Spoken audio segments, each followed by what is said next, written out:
So hey guys, this is your favorite fanfic vortex. So in this video, we will see what if Naruto had power of gods and monsters of Olympians.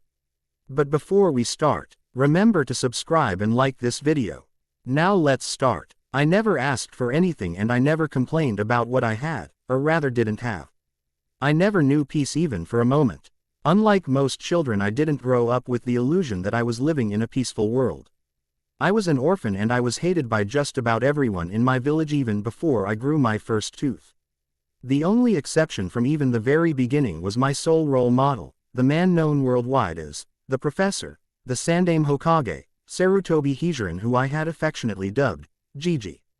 Like any young boy, I grew up wanting to be like my biggest positive influence, who obviously was the old man, so I of course wanted to be Hokage.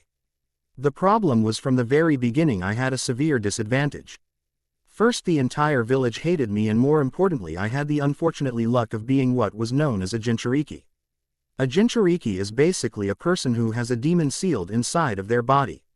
Now, as far as we knew, there were 9 great demons collectively known as the Biju, tailed demons ranging from 1 to 9 tails. The first was the Ikibi no Shukaku, which was basic. A giant tanuki made of sand with a craving for blood. The next was the Nibi no Bakeneko, which was a cat made of what was thought to be hellfire. The next on the list would be the Sanabi no Kyodaigame, a giant turtle. Don't ask me what it's made of cause I never encountered it, so let's move on. Next came the Yonbi no Suru, which I think is made of fire, though I'm not positive. Then came the Gobi no Irakauma, which is obviously a dolphin horse with the body of a horse and the head of a dolphin. The next is the Rokubi no Namakuji, which is obviously a giant slug. The next is the Nanabi no Cab, Utomushi, which is a mix between a rhino and a beetle. Next is the Hachibi no Kyogu, a giant freaking ox that appears to have been spliced with a squid. Finally came the big daddy, the Kyubi no Kitsune, a giant fox with an attitude and ego to match its height. Out of the 9 I contained the Kyubi, which was known as the most powerful and king of the Biju. It was just my luck the damned fox wool attacked the village the night I was born, leading to it being sealed into my gut and our long beautiful friendship. Please note the sarcasm at the end. Truth be told, I hated that fox and he hated me, and if we could have, we'd have most likely killed each other. Now, unlike most Jinchuriki, I grew up ignorant of the fact that I was one. Hell, I hadn't even heard the word until I was 15. I found out about the fox when I was 12, though, after being hated for it with no explanation leading up to that point. Also, unlike other Jinchuriki, I neither worked with nor got along with my beast. Like my best friend Gaara, who had been the Ikibi no Jinchuriki who used to work with his beast and ended up a murdering psychopath until I put my foot up his ass when his village tried invading mine with the help of Odo a few years back. There were also the Nibi no Jinchuriki and Hachibi no Jinchuriki, Niyugito and Karabi, who were trained by their village to handle the powers of their beast and got along with them for the most part. It was just recently things started changing for me though. First, my village was attacked and nearly destroyed, and in the end I was cheered as the hero who saved their asses. Not long later, the 4th Great Shinobi War kicked off and people started dropping like flies. Granted, I had already lost Gigi when I was 12 and my Kyofu godfather about a week before Pain's invasion of my village. On top of this, I still kind of felt guilty for the death of Gigi's son Asuma, no matter what anyone tried to tell me to the contrary. The first to die during the war was Kakashi, my former Junin sensei, though he wasn't much of a teacher. Anyway, Kakashi died by the hand of my treacherous former teammate Uchiha Sasuke. He still got the last laugh though, as he caught the Tem with that Sharingan technique of his Kamui. The next to go was the entirety of Team Guy, who'd fallen in the battle for Iwa. My old teacher Iruka and my friend Anko fell next, along with Kiba and Akamaru in the battle for Kiri. Team 10 fell along with Gaara and his siblings when Suna was attacked. Then the unthinkable happened, Shino and my Hinata-chan fell in Kumo. My rage then, well, let's say it made my 4-tailed rampage seem like a nice walk in the park on a clear sunny day. When I got word, I went to my closest place to vent Odo, in Rice Country, who'd been supporting Madara in the damned war. That day I unveiled not only my knowledge of my father's Hiraishin no Jutsu, but my gift of utilizing the Mokudan element, which under my Kyufo's direction I had been hiding. Adding these two on top of my wind elemental abilities, I earned the nickname Susanoo, Oto was crushed and buried by the very earth that hid it, and I acquired the legendary Kusanagi from Kabuto's corpse. Not bad for a day's work if I do say so myself. When I got back to the village I learned I'd been named Hokage, which I had already seen coming. Not only did the village not have anyone stronger or better connected than me, but it was the easiest way to keep me in the village and thus out of Madara's clutches, as I was now the last Jinchuriki. We were in desperate need of a leader too, as the Alliance had this SSIVE force of shinobi and no Kages to lead us, the only remaining one being my Ba-chan Tsunade, who was still in a coma from Pain's attack. Once again I was a very well-connected guy. Upon entering office I immediately began calling more allies, and I knew people everywhere: Takigakure, Yuki no Kuni, Nami no Kuni, Amegakure, Hoshigakure, Tori no Kuni and Oni no Kuni, to name a few. With a single C, all for help. I had a massive army under my command, and I had honestly never thought I'd see so many shinobi and samurai gathered in one place. It wasn't long before other territories heard about this and started sending requests to join the alliance. I guess they figured it was better to be with us than against, which was smart, even though I had no plans of attacking any of their villages. Still, with such a large force we were blindsided by an attack by Madara, as out of nowhere Konoha was attacked by his force of 8 Biju. I however had been working on something special and decided to unveil it by having Kage Bunshions that shocked everyone by taking control of the Biju. I figured Hashirama could do it, why the hell shouldn't I be able to, Meanwhile I was fighting Madara out of nowhere my clones are dispersed and I froze mid-battle. Madara knocked me out at that moment. When I came to, I was in the one place I hated being most, in front of the fox. That damn thing's breath stunk to high hell. Now we're both pissed even more because we were forced to speak, and even worse, Madara was in the process of withdrawing the Kyuubi from me to release the last hold of the Jubi. Now that's another thing to get into. Apparently a long time ago, even before the Biju I knew of existed the Jubi. Now this bastard was so bad the Rikudo Sanin sealed it into himself and sealed its body within the moon of all places. Then nearing his death he split the Jubi's power into 9 separate pieces that wouldn't it formed the Biju. Now at this point I'm like, to hell with it. Majority of my friends were already dead and all I had back in the leaf was Sakura, Tsunade having died when the safe house she was in blew up. On top of this I'm going to die anyway, so I figure what the hell, right? So I gather as much wind chakra as I can while still in my mindscape and compress it like a Rasengan and then released it. Everything around me was shredded instantly and I had the experience of having a cave collapse on top of me. Still I'm not really bothered by it, honestly. I mean, I killed the bad guy at least, so the war's over. The statue holding the Biju was destroyed, so nobody's out the Jubi again. I was tired of fighting and honestly I just wanted to be with my Hinata-chan again. It was time I got to enjoy some peace, right? I should have known I wouldn't get that wish. Instead I was woke up by these 3 hags that between them only had one eye. Anyway, these hags called themselves the Fates. I didn't believe in fate though. So anyway, these hags tell me a whole bunch of shit about me being a half-blood and this other world they want me to go help save. Naturally I was going to refuse, but then they tell me my family was there, along with one more person, Sasuke. At that I was ready to go. I still had a score to settle with the Tem. They left me with one more surprise though too. When I destroyed the statue containing the Biju, their spirits rushed to the closest container they could find. My body. Before I could even get a word in though, my body was sucked in a hole or something straight to some place called New York. The first thing he noticed when he next awoke was that he was no longer within the wrecked cave. Instead he now found himself lying upon the sand of a beach that stretched for as far as he could see, both in front and behind him. Too high. Right was an ocean with the purest water that he'd ever seen.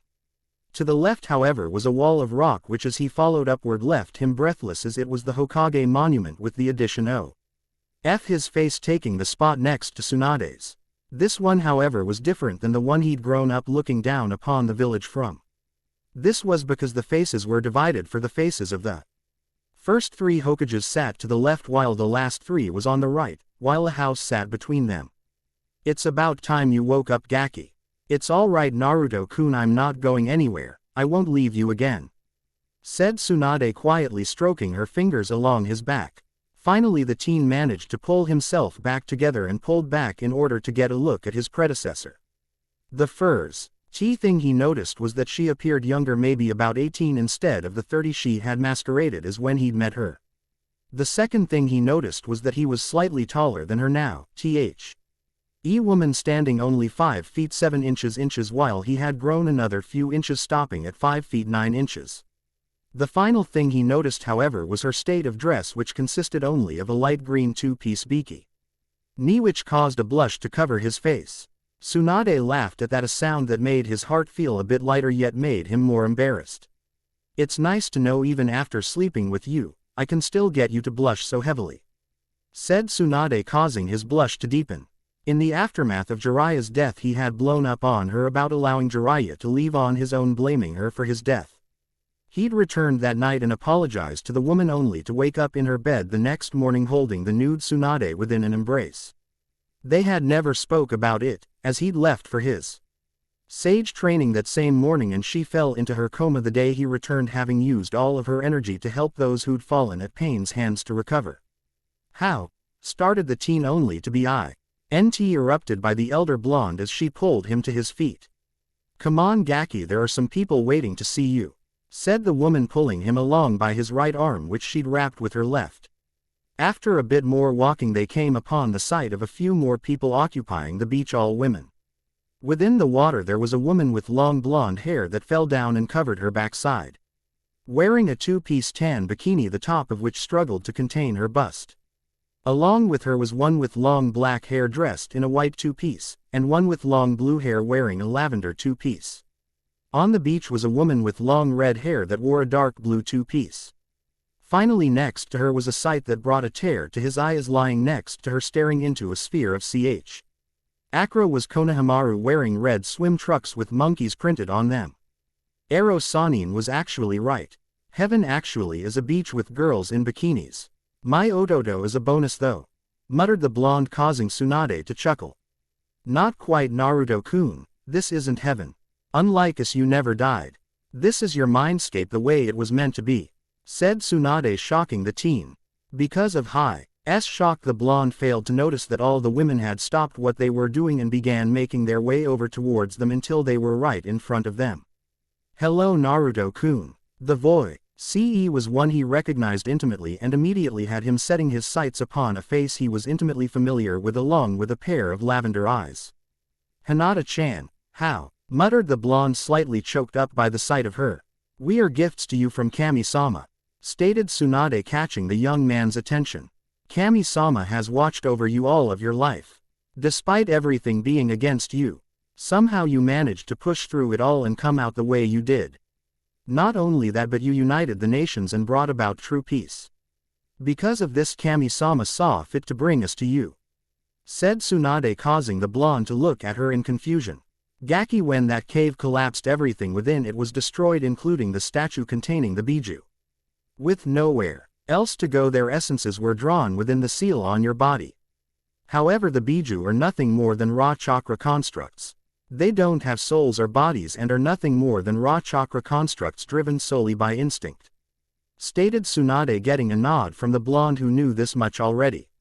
When your body took in all of those essences, they combined once more and formed into the Jubi. Now as for how we came to be here, as you can guess, each of us had died. So what Kami-sama did was place our souls within your body to merge with the different chakras, one for each biju, giving you the companionship you desired but never got to truly claim. Now the thing is, the biju each gained a human form upon being sealed, but Kami-sama allowed us to keep our own. Finished the Hyuga woman, getting nods from the other women. So that would make you the new biju, stated Naruto calmly. Correct, and as the three hags told you earlier, we, the biju, are yours. Not only are we to act as your battle companions, but some of us your mates, said another blonde, causing the boy's eyes to widen upon recognizing her.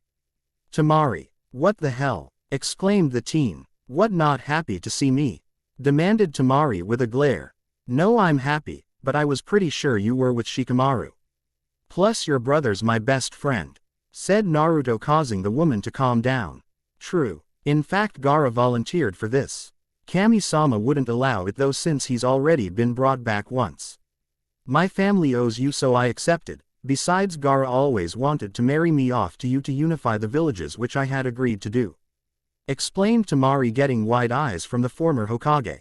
Now since you've met the new Ikibi, I'll introduce you, though most of us you already know, said Hinata. The redhead next to me is Terumi Mei, who you know as the Godime Mizukage. She's the new Sanabi no Kyodai game. Next, as you can see, is Konohamaru, who has become the new Yonbi no Suru. The black-haired girl is a girl you met in Nami no Kuni named Haku. She is the new Gobi no Irakauma. Tsunade-sama has taken on the role of Rokubi no Namakuji. That would make me the new Kyuubi no Okami. As the Hyuga finish, Naruto was surprised to see each mentioned person change slightly as the appropriate number of tails appeared for each, along with a set of ears replacing the human ones. What happened to the Nibi, Shichibi, Hachibi? Why do you call yourself Kyuubi, and what happened to the fox? Asked the blonde with a raised eyebrow. Kami-sama couldn't find anyone to replace those three, and none of the former Jinchuriki wished to return to the living world. They are however in your possession and you can do what you wish with them.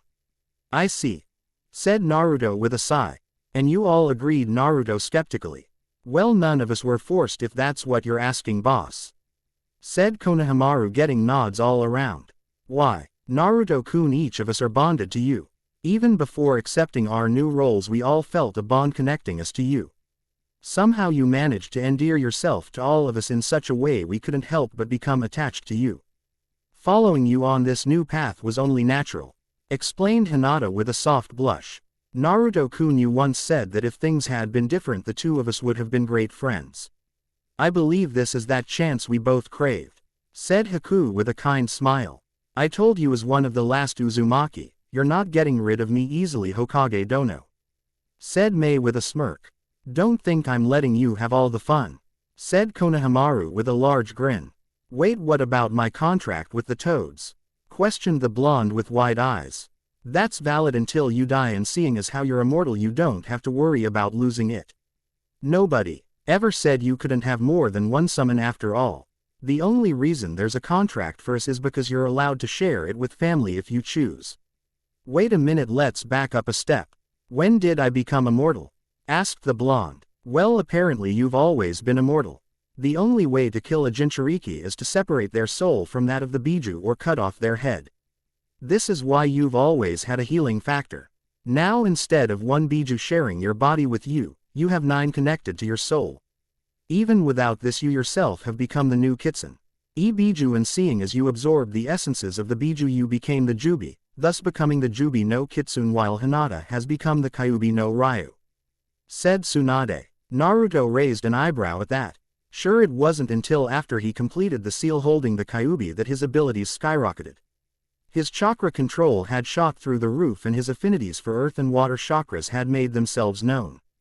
Fukusaku had theorized that his ability to use Mokuden techniques stemmed from the fact that he could manipulate nature chakra, which was something that even his father hadn't had time to master.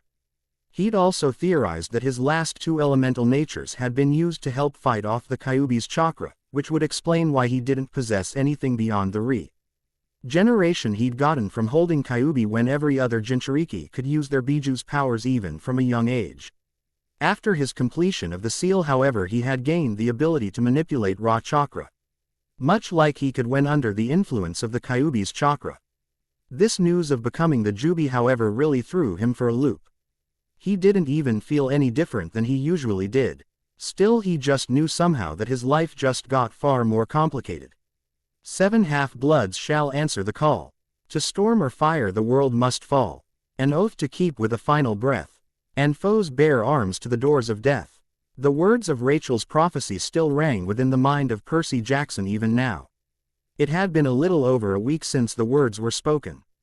Apollo had suggested he not worry about it.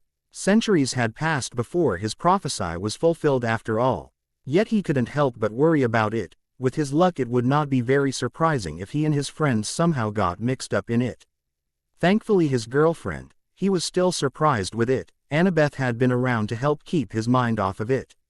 Her time, however, was split between the reconstruction of Olympus and her boyfriend.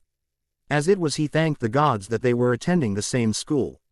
He himself had been kept busy most of the time at Camp Half-Blood, helping to train the flock of new bloods that had flooded the camp. He'd had the thought that Zeus was punishing him for turning down godhood, but thought better to speak the words, that man had a temper. Despite all that had been accomplished in the months since the battle for Olympus, the tension between the big three hadn't lessened in the slightest. In fact, the only good thing he could say in regards to the 3-0 them was that they weren't involving their children in their seemingly ageless dispute. At the moment he was watching idly as the three brothers glared at each other. The summer solstice was in full swing, and as the hero of Olympus he'd been forced to attend. This time it was being held at Camp Half-Blood, most likely because the construction of Olympus had yet to be completed. Every few minutes he would nudge Tyson as his cycloptic half-brother kept nodding off. Glancing around, he was just in time to catch Talia aim a glare at one of her new hunters who couldn't hold back a yawn. He didn't blame her, though at this point it was liable anything could set those three off. Beside him Annabeth shifted slightly, just enough so she could glance at her watch. That had to have been the 10th time. They'd had a date scheduled for tonight, but he already knew there was no chance of that happening now. Sighing, he glanced at the sky for a moment before looking back down, only for his neck to snap back towards the sky. What the hell? As the words escaped the black-haired teen, several heads snapped in his direction, only to follow his gaze in shock. Above them the clouds were swirling, as if being sucked into a drain, as lighting arched across the sky. Glancing over at Zeus, he was surprised to find the man looking up with what could only be an expression of bewilderment. Suddenly a tear appeared in the sky, showing nothing but brightness within before something shot out of it like a missile. After a few moments the figure that shot out of it could be made out by several of those in attendance as that of a human. An unconscious one falling in a nosedive. Blackjack. The call had left him even before it had registered to his mind. Still, the Pegasus needed no further prodding. Shooting into the air himself with such force, he left a cloud of dust in his wake. Of all the Pegasus in existence currently, Blackjack was the fastest and had easily caught up to the falling figure SW, ooping under them and somehow managing to catch them so that they rested on his back. As the winged horse swooped back towards them, he easily landed, causing several sets of eyes to widen as he did so. The young man on his back was covered head to toe in blood. His pants had been reduced to mere rags while his torso was bare, allowing for the multitude of wounds upon it to be seen. Yet the most amazing thing was that even as they looked upon him, his wounds could be seen closing one at a time. Finally everyone was snapped back to reality as Chiron plowed forward, removing the teen from Blackjack and taking him into his arms. Even with the few short moments he'd been upon the Pegasus, his black fur was covered in blood from where the boy was. Then Apollo himself strode forward, the sun god, simply placing his hands on the boy before the speed picked up. Amazing, breathed the god after but a moment of contact. What is it? Demanded Zeus almost immediately. The boy's isn't healing so much as he's regenerating. From what I can tell, his very physical makeup surpasses that of any human or demigod I've ever encountered. Not even Hercules had a bone structure this dense. The amount of power flowing through him is phenomenal, even compared to a half-blood. I can even feel the very elements within his body: water, earth, wind, and there are even photons present within him. Said Apollo. An interesting one, isn't he, young Naruto? At the voice all eyes widened as the three fates appeared before them. Their appearance was surprising, as the three sisters rarely ever bothered with the affairs of the gods. They were older than even the big three, and merely did the job they had. Like the Red Sea once did for Moses, those gathered around split, allowing for the trio to pass through unimpeded. As such, it wasn't long until they stood before Chiron and Apollo. The only problem, however, was the blonde was gone. The onlookers causing the gathered gods and halflings to follow their gaze. The sight that greeted them was one that gave even the gods pause. Standing behind them upon the water was the blonde they'd been looking for, surrounded by a sphere of water. After a few moments the water dropped onto him, drenching his form, only for him to be surrounded by a column of wind in the same instant. A few seconds later the wind faded, only to show he was surrounded by smoke before a gust of wind blew that away. Once clear, they could all see the blonde was clear of blood and was now dressed in a fresh pair of black pants and a netted shirt. Over that he wore what some recognized as a short-sleeved red haori with black flames depicted coming up from the bottom. Due to the fact they were looking at his back, they could see a strip of kanji writing going along the coat, and for those who see old, read it, the words 6th Hokage, were on it. On his feet he wore a pair of black sandals with straps around his ankles. Finally, as he turned, they could see that upon his forehead was a metal plate. With a strange spiral design with an arrow added to it stitched into a long black cloth. As he approached the large group, they were able to see he had a pair of deep blue eyes very similar to the color of the ocean itself. Each of his cheeks were marred with 3 markings that oddly enough resembled whiskers. As he approached, they could see a pair of tattoos upon his forearms that appeared to be of chains wrapped around his forearms from elbow to wrist. It was only as he neared that a few eyes widened. Upon his left shoulder was what many recognized as Zeus's crest, while the right held Poseidon's. As he neared, many of the gathered females began to drool mentally upon seeing the solid 6-pack of abs and defined muscles along his arms. Finally, the blonde stopped moving as he stood before Apollo and Chiron. Not even glancing at the others gathered. "Thank you for your aid. Without it I would have been out for quite a while," spoke the blonde, bowing his head slightly in gratitude. "No thanks are necessary, young one. Healing is what I do," stated Apollo, hiding his surprise rather well from all but his fellow gods. "If all healers were like you back home, I wouldn't have grown up hating them." With that, the blonde turned away, not seeing the reaction from the man. Instead, he walked over and raised an eyebrow at the black-furred winged horse, but shrugged it off rather quickly. "Thank you for catching me. While I would have lived, such a fall would have hurt badly." As the blonde said this, a hand ran along the horse's side, surprising all the teens when the horse didn't react negatively.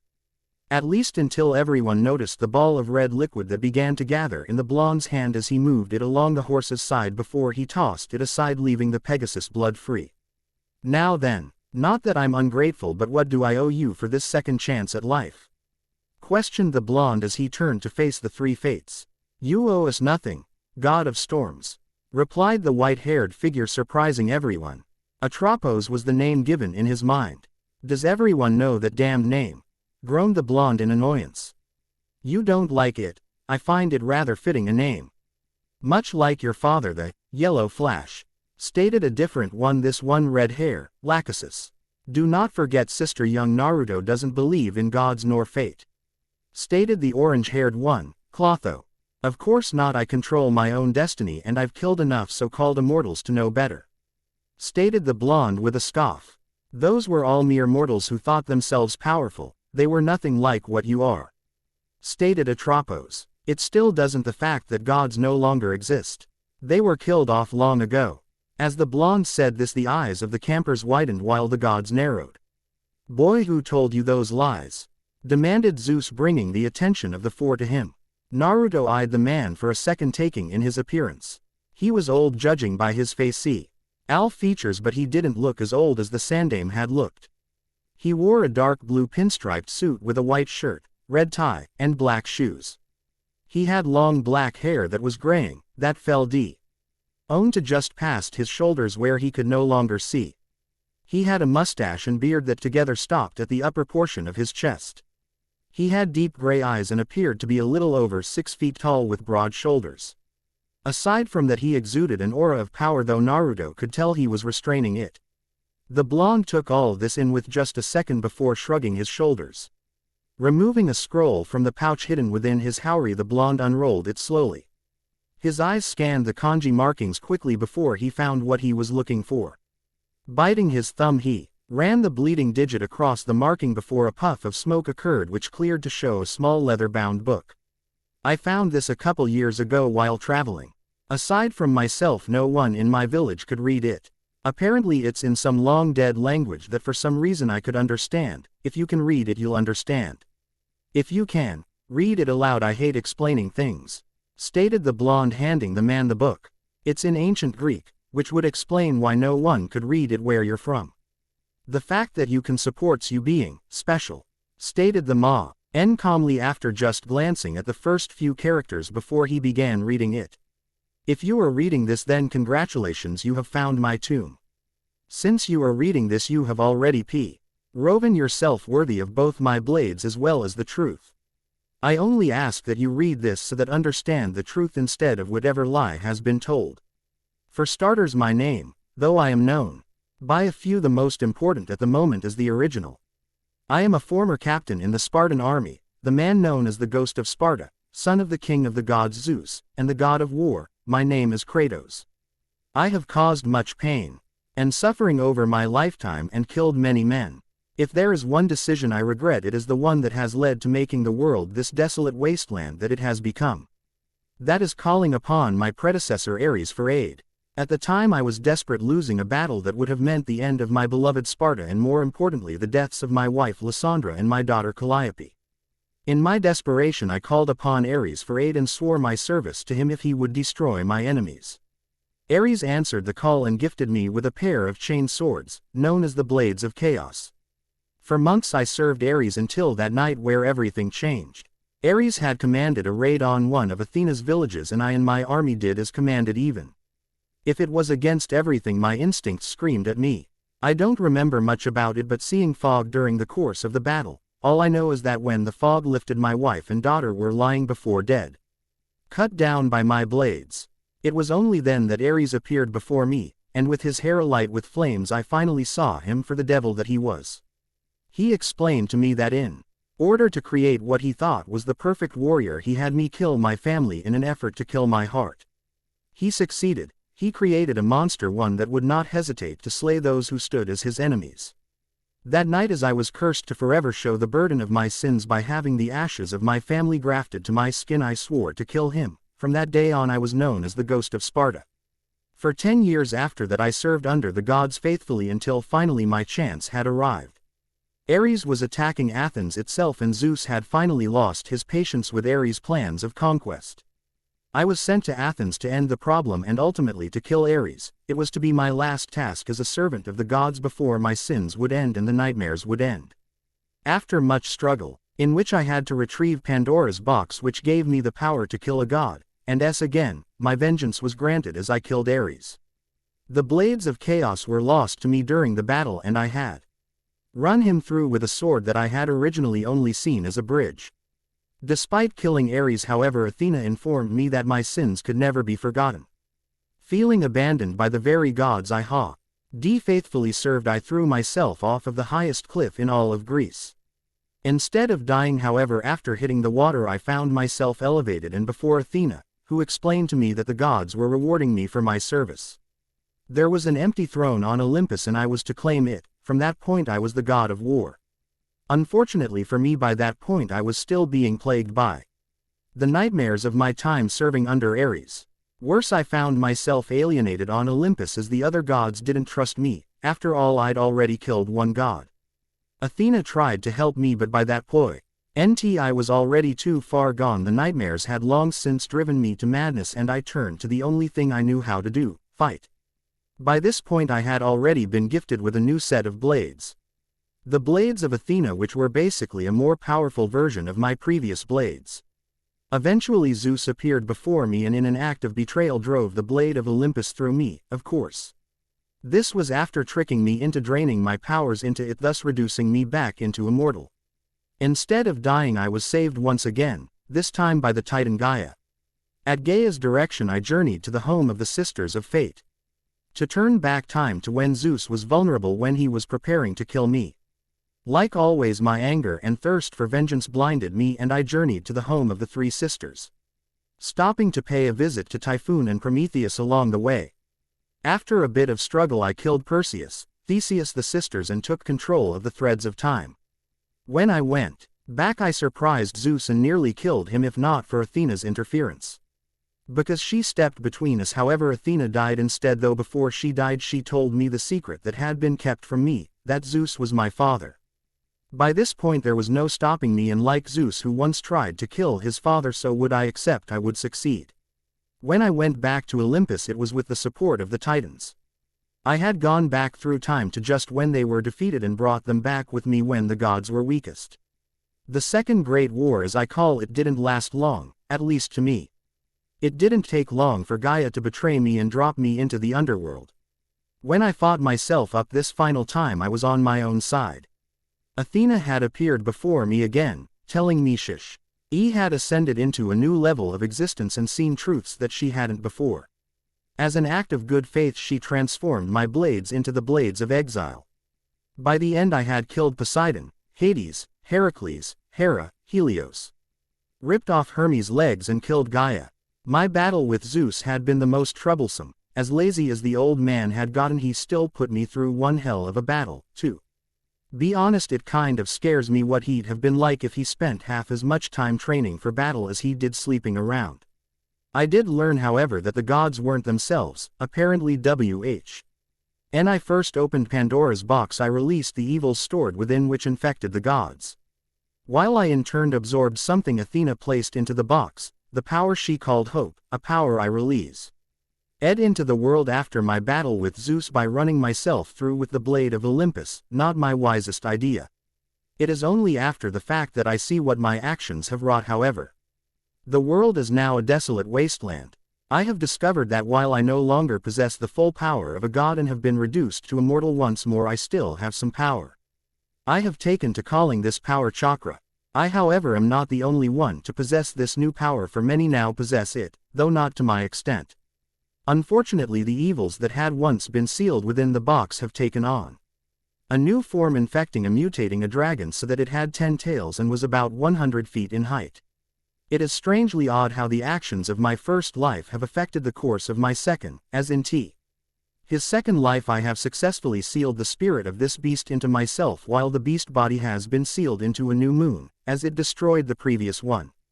It's odd people now praise me as a hero. Yet I can't help but feel if it wasn't for me this would have never happened. Sometimes I can't even recognize myself anymore. What people don't tell you about rebirth is that you always carry physical traces of each life you lived. My body has returned to its first state, though I no longer am marked by the ashes which had covered the form. I have allowed my hair to grow out and it has long since whitened with age. My eyes are no longer green as they were, but now a deep purple with strange rings within them. I have since become a priest and have been one for the last 2 decades. Before you get any funny ideas, I'm only telling you this so that the truth is known. I have since been visited by Athena one time. She told me that I completed my destiny. I destroyed the world and saved it so that it could start anew. I'm sure Poseidon's laughing now. Pompous asshole always said I'd destroy the world. Who'd have thought Kratos had a conscience? Said Atropos. Perhaps Ares didn't make him into the monster we thought he was. Said Lachesis. Wait, that was true? Questioned Hera. Of course it was. Kratos' job was to fix the arrogance of the gods. Even though this is a different world than that one. And you don't remember him, everything that was in that book was true. Though I see he didn't mention everything that happened in there. Then again, he always was one to stick strictly to necessities. Said Clotho. That's all well and good. But what about the boy? Why is he here? Questioned another one of the gods, this one kind of short with a chubby face, wearing black pants and a shirt with plant designs on it. Figure it out, we're not going to give you all the answers. With that said by Lachesis, the 3 faded away, shocking everyone. From what I understand, those 3 brow GHT me here because I apparently have family here. That and I apparently have to deal with a problem that my old teacher somehow sent over here before he died. That, however, can wait. I haven't eaten I was tortured to death for 3 days before they brought me here. Said Naruto, causing several people to blink. It didn't take long for the large group to reach the mess hall, the large group breaking up until only the gods, Chiron, the head campers, Talia and a Cyclops remained. As they traveled, Naruto was given a brief tour of the grounds, at least what could be seen on the route to the mess hall. They had started on the border of the camp where the ocean began and walked closer to the center. However, since they started on the beach, the only thing he really saw of note was the climbing wall that he was told held some kind of special obstacle. A bit away from that was the amphitheater that, however, was out of the way, so he didn't check inside as the group made the right towards the mess hall. As soon as he entered the hall, however, he broke away from the group as if they weren't even there. Moving towards the closest table, he removed his scroll once more and unrolled it, not even eating to scan it to find the marking he was looking for. Piercing his thumb with his canine, he quickly wiped the digit along the marking before another scroll came forth with a puff of ninja smoke. Rolling the original back up and tucking it away, he made his favorite seal, creating 3 clones which also came in puffs of smoke. Handing the scroll to the center clone, he was not surprised when LL3 turned towards the kitchen and made their way inside while he himself sat down and wiped the sweat from his forehead. So Naruto was it. Would you care to explain what's going on and how you got here now? Spoke a new voice. As the words left, blue snapped onto the speaker. The speaker was short, maybe 5'7", and had bloodshot eyes. It was easy for him to pick up the distinctive odor of wine wafting off of him. He had black hair and eyes and wore a white button shirt with stripes like a tiger, black pants and purple shoes. All in all, Naruto wasn't impressed. Firstly, my name is Naruto, Naruto, address is a female. Secondly, you need a shower, the stink of wine is wafting off you and hitting me here. Thirdly, I myself am not 100% certain what's going on. I can't find out until I can summon someone to tell me. And I currently lack the energy to perform such a feat, stated the blonde, causing the man to snort. What I can tell you is that our two worlds are connected. This, as you should know, is a result of Kratos killing off his gods. Said the blonde, though everyone could tell he was sarcastic when he said gods. You don't believe in gods? Questioned a new voice. Earning towards the voice, he was met with a girl who stood at about 5'9" and was about 15 or 16. Like the majority of the people around him, she wore an orange shirt with writing atop it, though what it said he wouldn't know. She had blonde hair with a gray streak in the front and stormy gray eyes. That's complicated. When most people think of gods, they think of these unstoppable people who can't be challenged and live eternally. For instance, one of my sensei's old students never lost a battle and began calling himself God, as anyone who crossed him was killed. That continued until he saw me up against me, and not only did he lose, but he felt regret and brought back everyone he'd killed that day. I don't believe in fate or destiny or anything of that sort. I determine my own damn path. There's not a damn thing anyone could do about it. Now on the other hand, higher beings exist. Humans are the basics, but I know demons, so if demons exist, then what I call celestials should exist. See. Celestials being those who reside in the heavens. Like I said, complicated, but that's me. Plus it helps that Karara, the mother of all immortals, brought me here. Explained the blonde with a shrug. Before any more could be said, Naruto's clones made their re-emergence from the kitchen carrying trays, immediately placing them before Naruto. Naruto took a big whiff once the trays were sat on the table and sighed as a relaxed and pleased expression came to his face. This is how I know celestials exist. The food blessed by Karara herself, a gift given to the world. The Uzumaki special, ramen with a miso broth served with pork, beef, lobster, green onions, dried seaweed and fish cakes. Just like old man Ichiraku made it.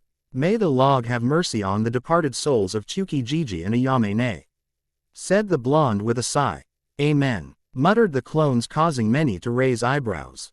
Before the blonde could dig in, his tired body willed itself to move as a blur was seen out the corner of his eye.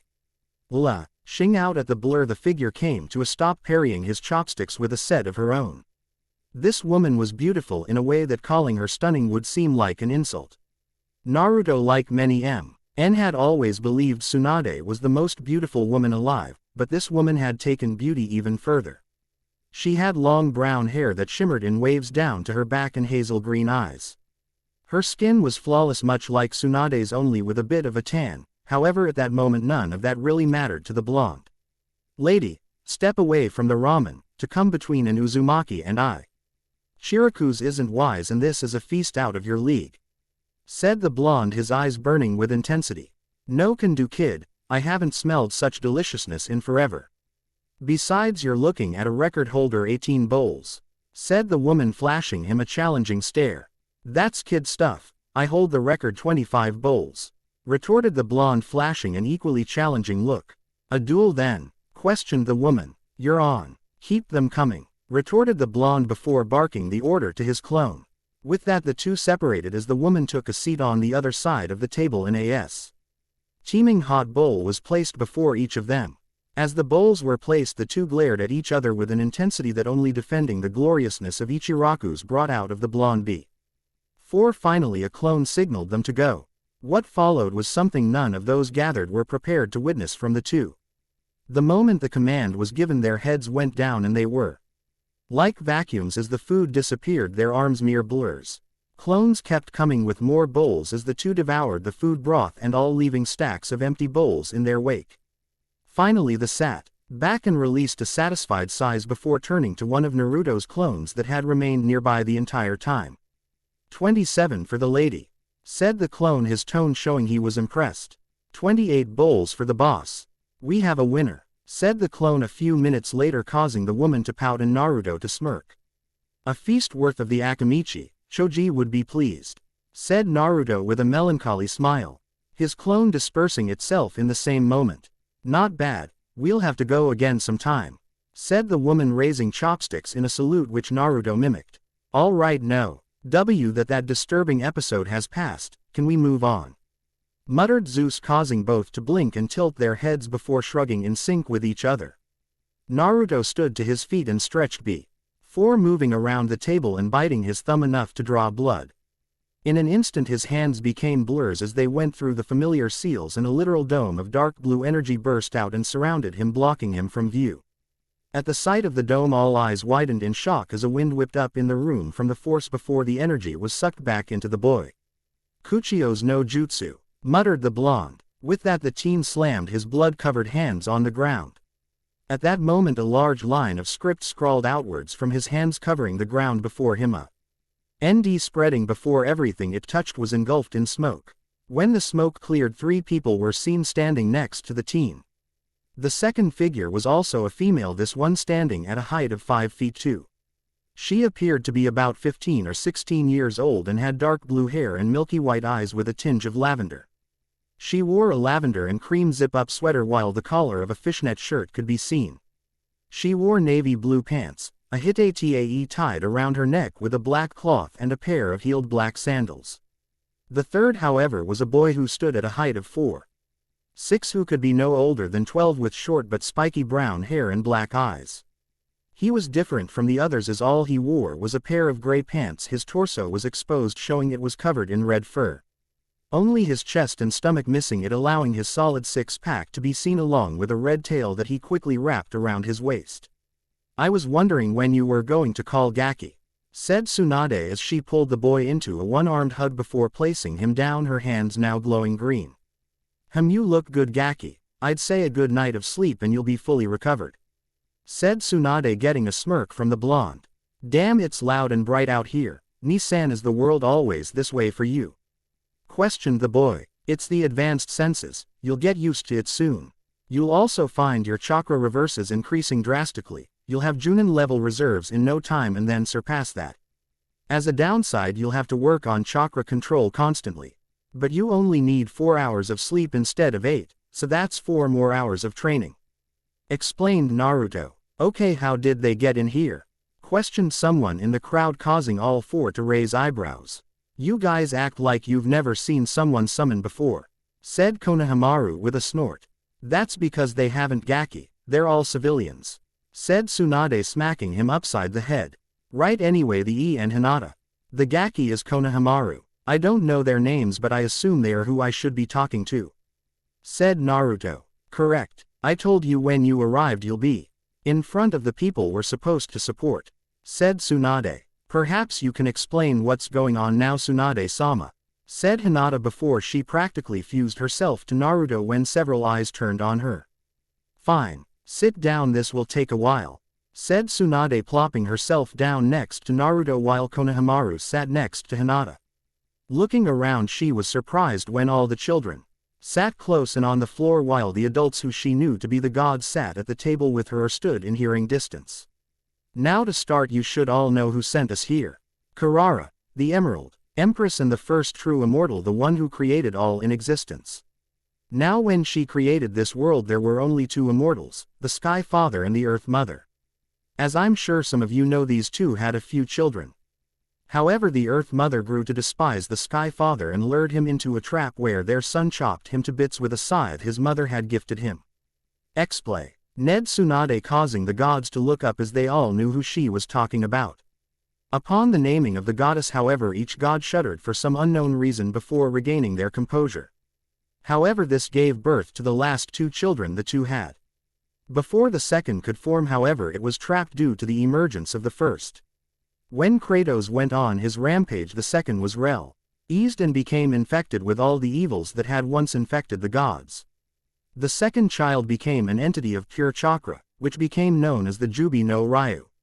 Naruto, as you know, before Kratos died, he used the last of his power to split the Jubi into 9 equal parts, thus forming the Biju, as the Jubi's body was already sealed within our moon. Of course, by the time we came around we had no knowledge of this. Hell, we didn't even know the sage's name until Naruto told us. Now unknown to most, there is a bridge connecting our two worlds. From what I understand, Kurara used this bridge to send the essences of the gods into our world at different intervals so that we could continue to survive the harshness of our world. Of course, when she did so, no god had knowledge of being one. EXPL. Ain Tsunade, causing several eyebrows to be raised. Naruto, we are the culmination of their travels. The former Jinchuriki were the ones with the strongest godly blood, in some cases the Jinchuriki were actually gods who Kami-sama felt needed to be humbled due to growing arrogance. Explained Tsunade, causing Naruto to pause. Are you saying that? Started Naruto shakily. Yes, your mother was on such god or goddess according to Kurara. However, you are different than the rest of us. Kurara claimed you as a newborn to be her champion, and certain gods were chosen in order to bring you about. Explained Tsunade. Your test was harder than everyone else. While the rest of us folded under the pressure, you didn't. Not even the Kyuubi itself fazed you. You fought your way through with sheer stubbornness and the will to prove the world wrong about you.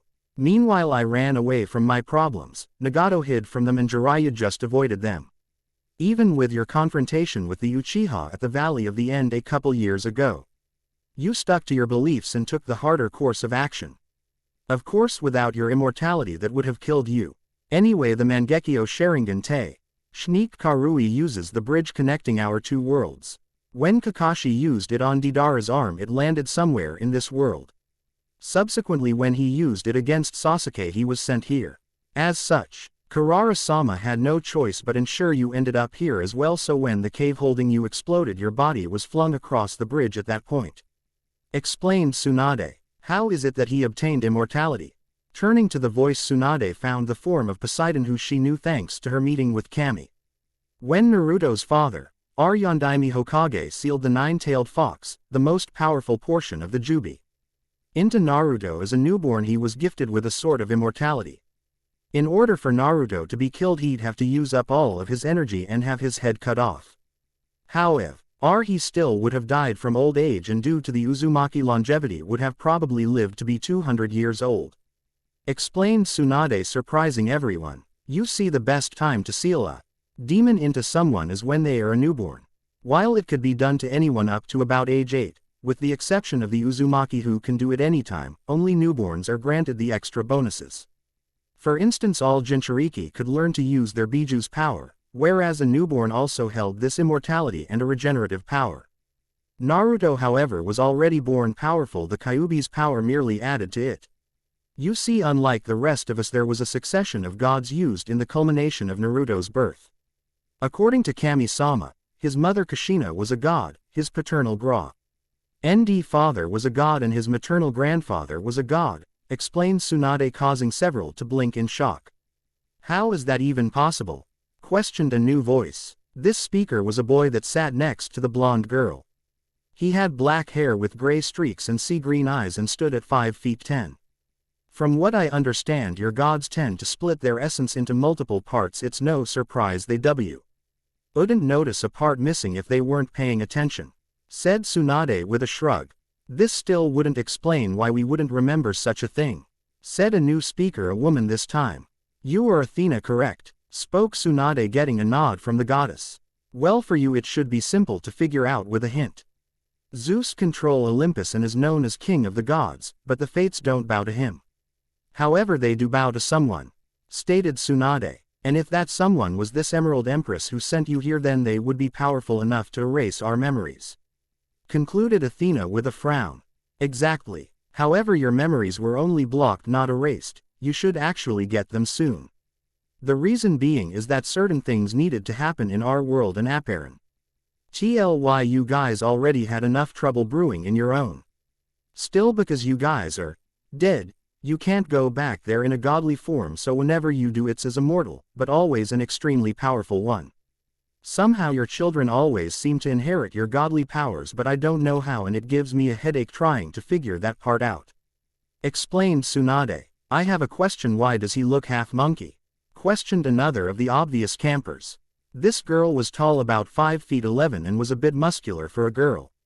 She had stringy brown hair and small black eyes. She had a sneer on her face matching that of one of the gods in attendance as well.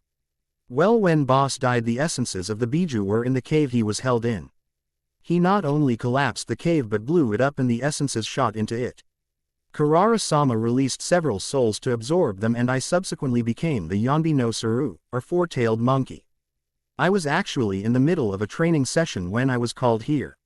I'm trying to get used to the shifting between forms.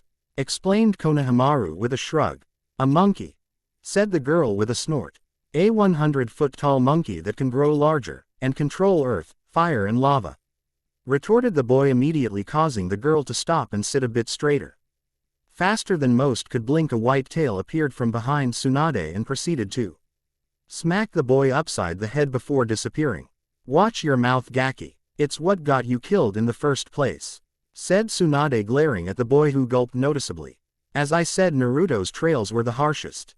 Firstly, he grew up an orphan, and while there are plenty of orphans in our world, Naruto was a known Jinchuriki his whole life and thus grew up with the hatred of our entire of over 50,000 aimed at him, with only a few exceptions. I did some research on him when he first brought me back to the village to lead. Because of this, he is very protective of friends and perceived family. I discovered that by the time he was 4, he had been kicked out of the orphanage and left to fend for himself on the streets. My predecessor and former sensei didn't find out for nearly 6 months, and when he did, Naruto was placed in an apartment by himself. By the time he was 5, he had been through 12 caretakers, and each one had tried to kill him in some way before the Sandaime got fed UP and stationed a member of the Anbu with him to learn how to do things.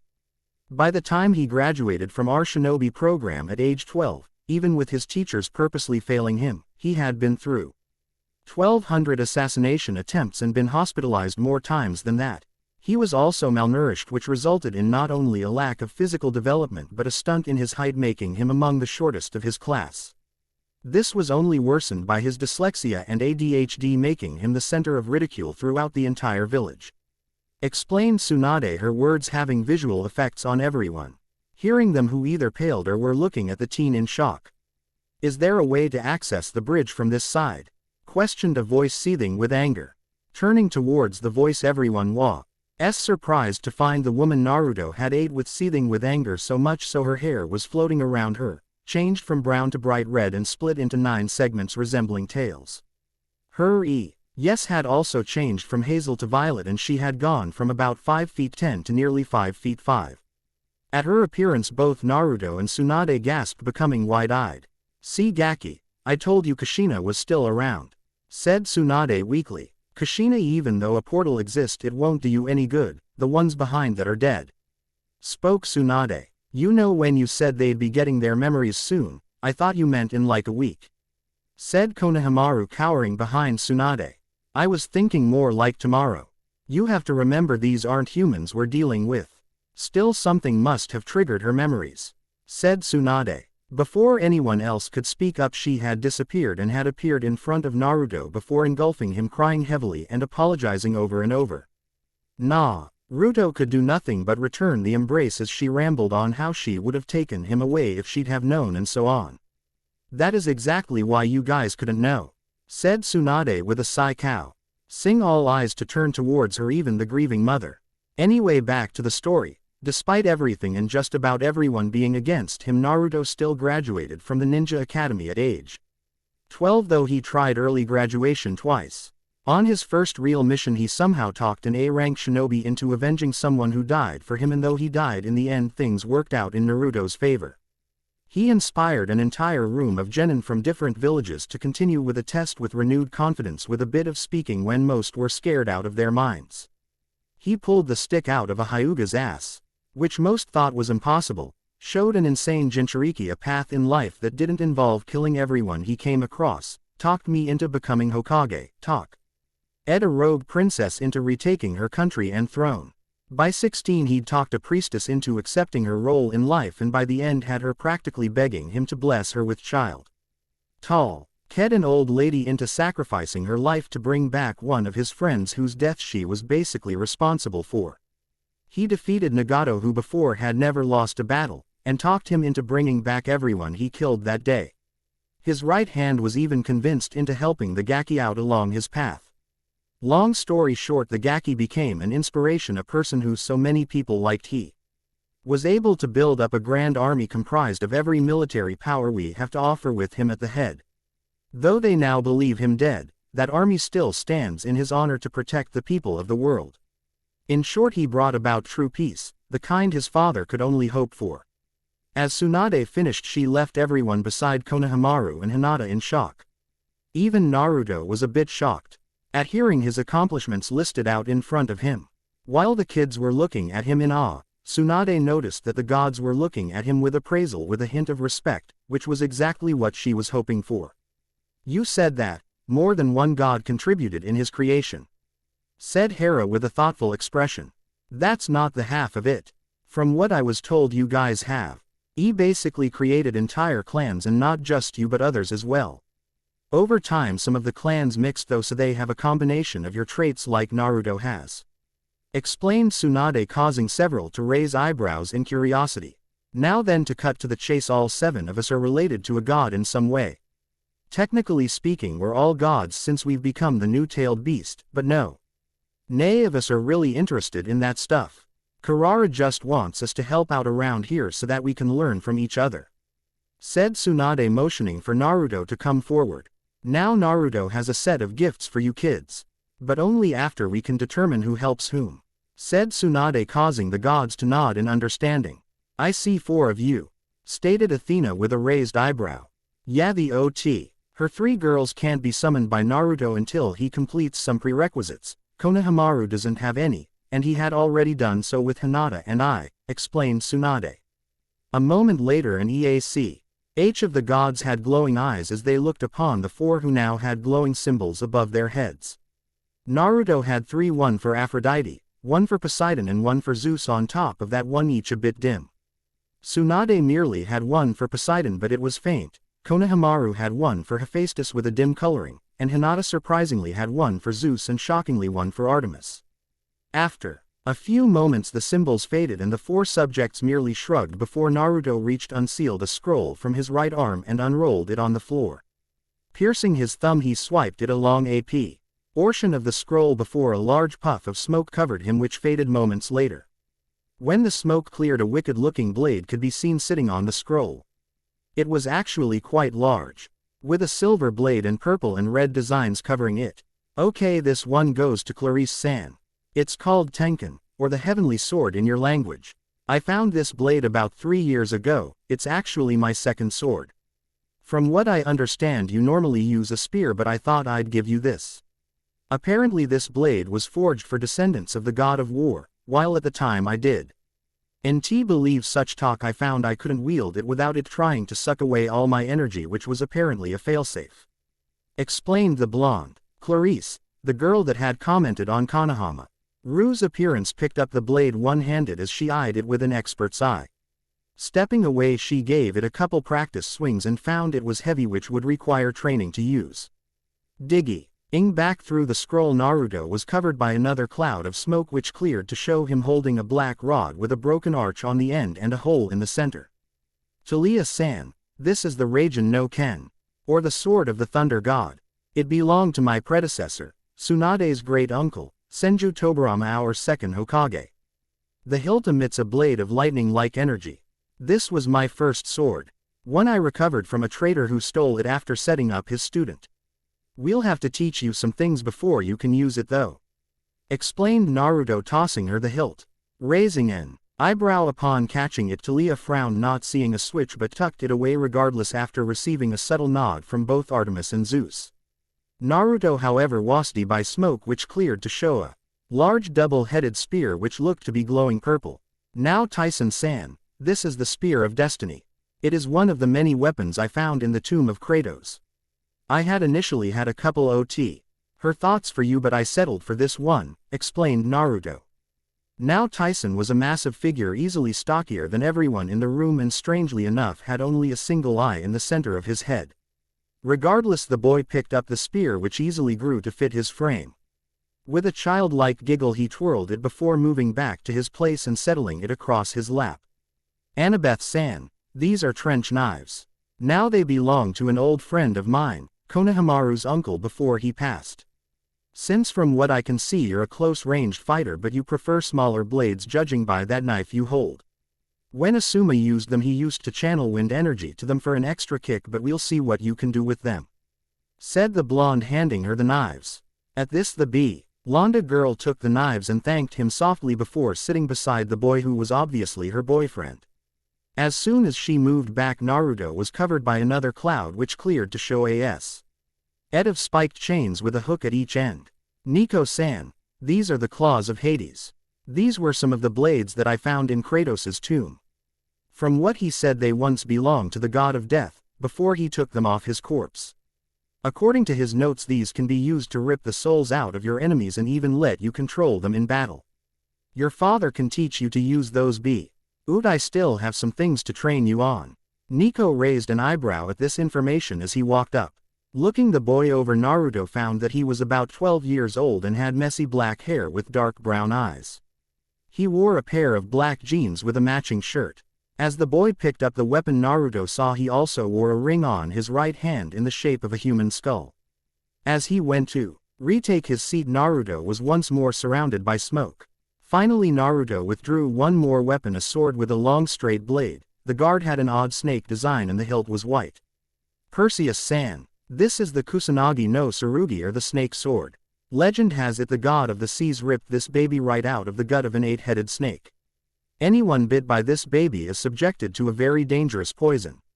I took this off the corpse of a traitorous bastard, and I honestly hate that damn sword as it was used to kill Konohamaru's grandfather, who was also like my own grandfather. IWOU. Eldiv kept the damn thing and looked it up somewhere, but Karara wishes you to have it." At Naruto's explanation and his motioning for him to take the blade, the black-haired teen took the blade before sitting back down. "Now I'm not giving you these weapons for free. Each of those weapons is dangerous after all. From now on the lot of you will be training with us. You're the strongest this place has, so you'll set the example for the rest of the people here.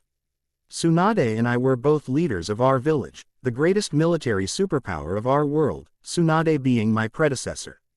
If you wish to know the basics of what you'll be learning, my mother can explain that to you easily enough, as she was among the greatest kunoichi my village ever produced and my father's only equal in battle. As Tands Sasuke by himself could destroy this place without much effort and kill everyone in this camp, excluding those of us that can't be killed. That's not to mention whatever forces he's supporting. You guys are the heroes of this place apparently, so we'll be working you hard, that way you won't see this place destroyed. Any questions?" Finished Naruto, looking around him. "I have one. Will you be staying here, at this camp one mean?" questioned the half-horse man. "Of course he will. He'll be staying in my cabin," said Aphrodite quickly. "Actually I won't be staying there. I noticed that demolished forest area on the way over. I'll set up there. We don't want to disturb anyone unnecessarily," said Naruto, getting understanding nods all around. "Also we'll need to learn about this world. All we know is what Karara-sama explained to us. Basically all we know is about this last fight you guys had and how everything resolved," said Hinata. "This Sasuke person, why is he so dangerous?" asked Clarice, catching the group's attention. "Uchiha Sasuke is a lightning and fire master, and a Kenjutsu expert. His Dujutsu, the Sharingan, allows him to see his opponent's move before they even make it, plant suggestions into their mind and even copy whatever ninjutsu used against him. Even worse, his Mangekyo Sharingan allows him to use the black flames of hell, put you under an illusion for up to 72 hours of mental torture. And if pushed, summon the Susanoo, basically a big-ass shell of energy for defense. Not to mention he can summon snakes, and I'm not talking your garden variety either. Last and certainly not least, he is a certified emo and an all-around spoiled bastard with an elitist attitude that believes the sun rises and falls on his whim," said Naruto. "Wait, you're talking about Uchiha Makoto's son?" questioned Aphrodite, getting nods from Naruto and Tsunade. How's that possible? Makoto would never let something like this happen, said the woman in shock. Well, firstly, the entirety of the Uchiha clan, bar him, was killed by Itachi. The council, in an effort to keep him satisfied, spoiled him rotten. He turned nuke nin at 13 and tried to kill me. By 16 he'd killed his brother Itachi. And took his eyes, which he implanted in his own eye sockets, and was responsible for the death of Hitaki Kakashi, explained Tsunade. Oh, and he spent 2+ years as Orochimaru's butt puppet. Sigh. D. Konohamaru, causing Naruto to snort in laughter. Regardless, Sasuke Tem isn't your problem, I'll deal with him, said Naruto after a few moments. As for the 5 of you, I expect you to meet me in the morning 6 am, said the blonde, causing all 5 to blink in surprise. 6 in the morning, are you serious?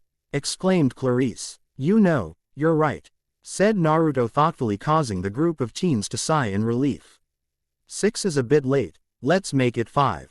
I'd say it's about 7:30 now, so you really should go get some rest, said Naruto, causing the 4 to glare at Clarice, but they still left with much grumbling after receiving signals to do so. I'm going to go get settled myself. If you wish to see what we're doing with them, you should come around 10. With that last bit of wording, a gust of wind surrounded him before he disappeared along with Konohamaru, Hinata, and Tsunade. Seeing this, each of the gods also disappeared except for Aphrodite, who's still appearing as Kushina Sim. Ply walked out towards the direction her son mentioned he would set up shop. Chiron, however, couldn't help the feeling that things were about to get interesting. Naruto awoke with a groan as his intern, Al-Clock, decided now was the time to wake him. For a moment he merely continued to lie there as he took in his surroundings. He was within a large room made completely of wood. He was laying within a large bed with Tsunade and Hinata each occupying one of his sides and curled up into him. He remembered he had made the large cabin he was in by use of the Mokuden, Shichuka no Jutsu, would release, 4 pillars house technique. It wasn't all that grand as far as he was concerned, which suited him just fine. The building itself was 3 stories in height and had 4 bedrooms with 2 bedrooms. The first floor held 2 bedrooms, the living room and a bathroom, while the top 2 held 2 bedrooms and a bath. The third floor, however, Naruto planned to use as a library, and he was thankful he had he idea to copy all of the contents of the libraries in Konoha, both shinobi and Hokages. He'd have to send the copies from the Hokage's library back, though he'd summon Pa to do it later. He'd also the idea to build a hot spring in the back of the cabin, which he had delegated to some clones the previous night. A quick usage of fed him standing in front of the bed while the 2 women now had a new pillow to snuggle into. Quickly placing on a pair of shorts and grabbing some clothes and one of the towels he kept with his mission pack, he made his way to the spring for a quick bath. As he left the room, he made a mental note to get some furniture for the place, as it was quite bare, which would normally be fine but wouldn't do in this particular situation. Upon reaching the back, he discovered that the clones had also built a wall to block sight from the outside but had neglected to divide the spring. Shrugging at that, he decided against it for the time being. 15 minutes later, and he blonde was standing out front of the new cabin as he went about his warm-up stretches. He wore a simple pair of blue pants and a black shirt with blue sandals. Seeing as he was close to the beach, he decided to go for a quick run, but would also have some clones working on chakra control, as he had noticed a change in his chakra when he'd summoned Hinata, Konohamaru, and Tsunade, creating 20 loans. He had 10 being work on tree climbing, while another 10 headed to the beach to work on water walking. That done, the blonde began his run by making laps around the camp. The sight that greeted he 5 teenage demigods and the Cyclops upon reaching the agreed-upon meeting place was one they had not expected to see. They found a horde of Narutos ganging up upon a single one who was fending them all off barehanded. The original was systematically destroying the replicas, though it appeared he had also taken some damage for his troubles. You know, no matter how many times I see this, it still impresses me. Looking up at the voice, the 6 of them could see Tsunade seated within the branch of a tree as she watched the boy train. None of them had the chance to speak, as at just that moment, Hinata made her appearance as she came out carrying 2 boxes as she hopped up onto the branch, surprising them by actually managing to make the leap on the first try, and handed one to the older woman, surprising the teens. "Good morning to you. I'd offer you food, but it would go to waste," said Hinata. Hearing this, the teens wanted to doubt her, but hearing the sincerity in her voice chose instead to wait and see. At just that moment the last of the clones was dispersed, allowing Naruto to take a moment to take in a deep breath before releasing it and walking over. "It's good you guys were on time. I have grown to severely dislike tardiness," said the blonde, getting a snort from Tsunade. "Now then, your training will consist of several phases. First and foremost you will need to learn the basics. And seeing as Hinata Haim is the most patient, she'll be handling that part. Chakra control will be taught to you by Tsunade Haim, as will Genjutsu. Taijutsu, or as you know it, hand-to-hand combat, will be taught to you by Konohamaru. I will teach both ninjutsu and weapon handling, seeing as how each of the weapons I gave you are weapons I am at least familiar with. Before we get to the fun stuff, though you have to suffer through the boring as the rest of us had to. Since we have all of summer to work with you three without interference, things should progress fairly quickly. Of course, since we can't afford for this to take years, you all will be getting a crash course, and an extreme one at that." That said, Hinata Haim, they're all yours. With his piece said, the blonde vanished in a whirl of leaves, with Tsunade following not long after. Seeing this, Hinata sighed before dropping from her perch within the tree and landing on the ground before the teens. "All right, you guys take a seat, this will be a pretty long explanation," stated Hinata to the teens, who after brief hesitation did as told. "Now then, as you know, the purpose of us being here is to give you a better chance at survival. The best way to do this is to teach you how to really fight. We in turn expect you to share these lessons with the rest of the camp. That said, let's begin with the most essential part of your training, chakra. Now, no matter what our differences, chakra is the lifeblood of all shinobi and allows us to do the feats that we are capable of. You all are all quite capable of manipulating it and apparently do so regularly. The problem, however, is that you do so unknowingly and as such waste much of your energy. Now then, chakra is in essence a mixture of the physical energy found in cells and spiritual energy gained from exercise and experience. Once mixed, chakra travels through the chakra circulatory system present within our bodies and to all of Tenketsu points within. Think of it as a series of channels reserved for energy, much like the channels in which blood flows. This system, however, cannot be seen by regular eyes, which is why your people have no knowledge of it. Now the explanation is much longer and in-depth, but that will suffice for now. Each of you will be given some information to read, which I expect you to do so that you can better understand the subject. Now my task today is to teach you to draw the chakra out consciously. The easiest was to do this is to use the focusing seal. There are 12 basic hand seals which you will learn, which will enable you to not only channel chakra, but perform feats of which you may have thought impossible.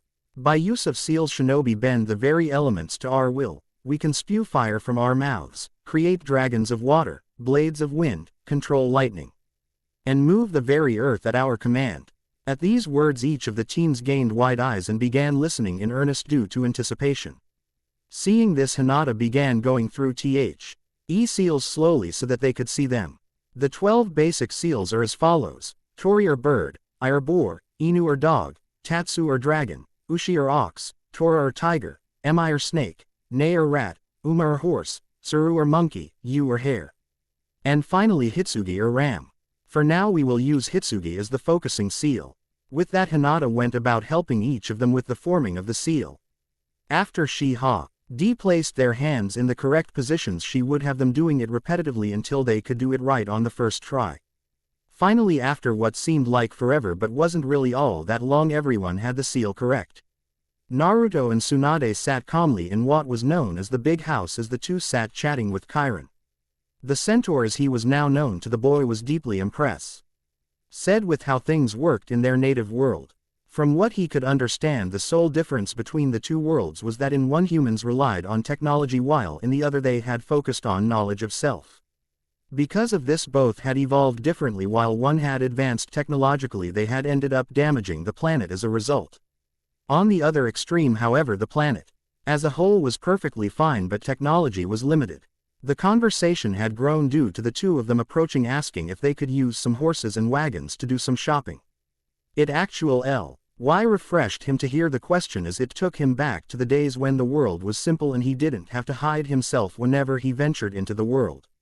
He had also been pleasantly surprised ISED by their currency. It had been a long time since he'd seen mortals use true gold and silver coins. Even more surprising were the jewels the boy kept in his possession, which were very rare in this world now, at least in the quality the boys held. At the moment he was showing the two how to operate a laptop so they could do their shopping without actually having to travel the distance to the city. His thoughts, however, were broken as a new presence made itself known.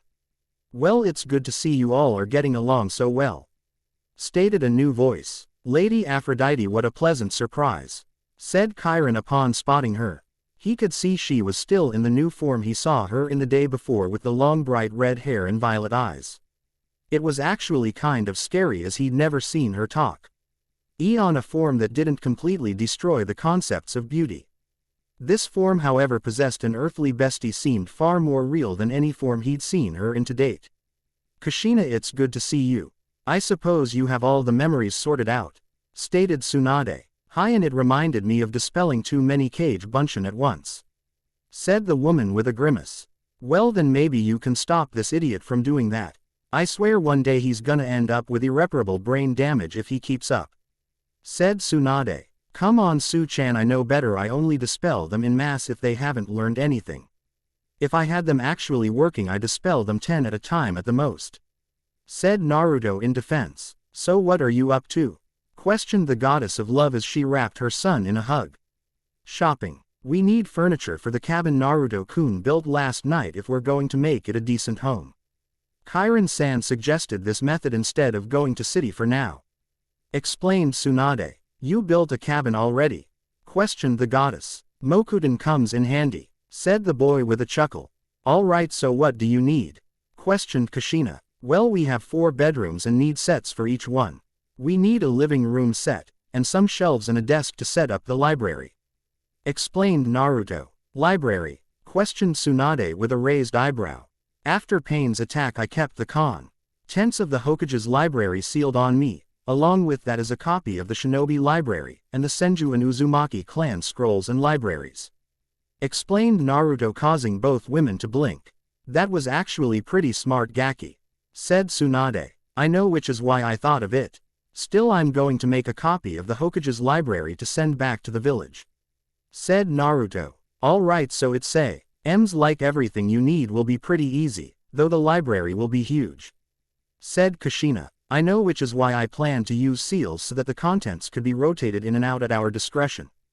This would also give us room for seal work, so I guess it would be a workshop," explained Naruto. "Well, for that we'll need to order from different companies and have the shipments arrive on different days to avoid notice," said Chiron with a frown.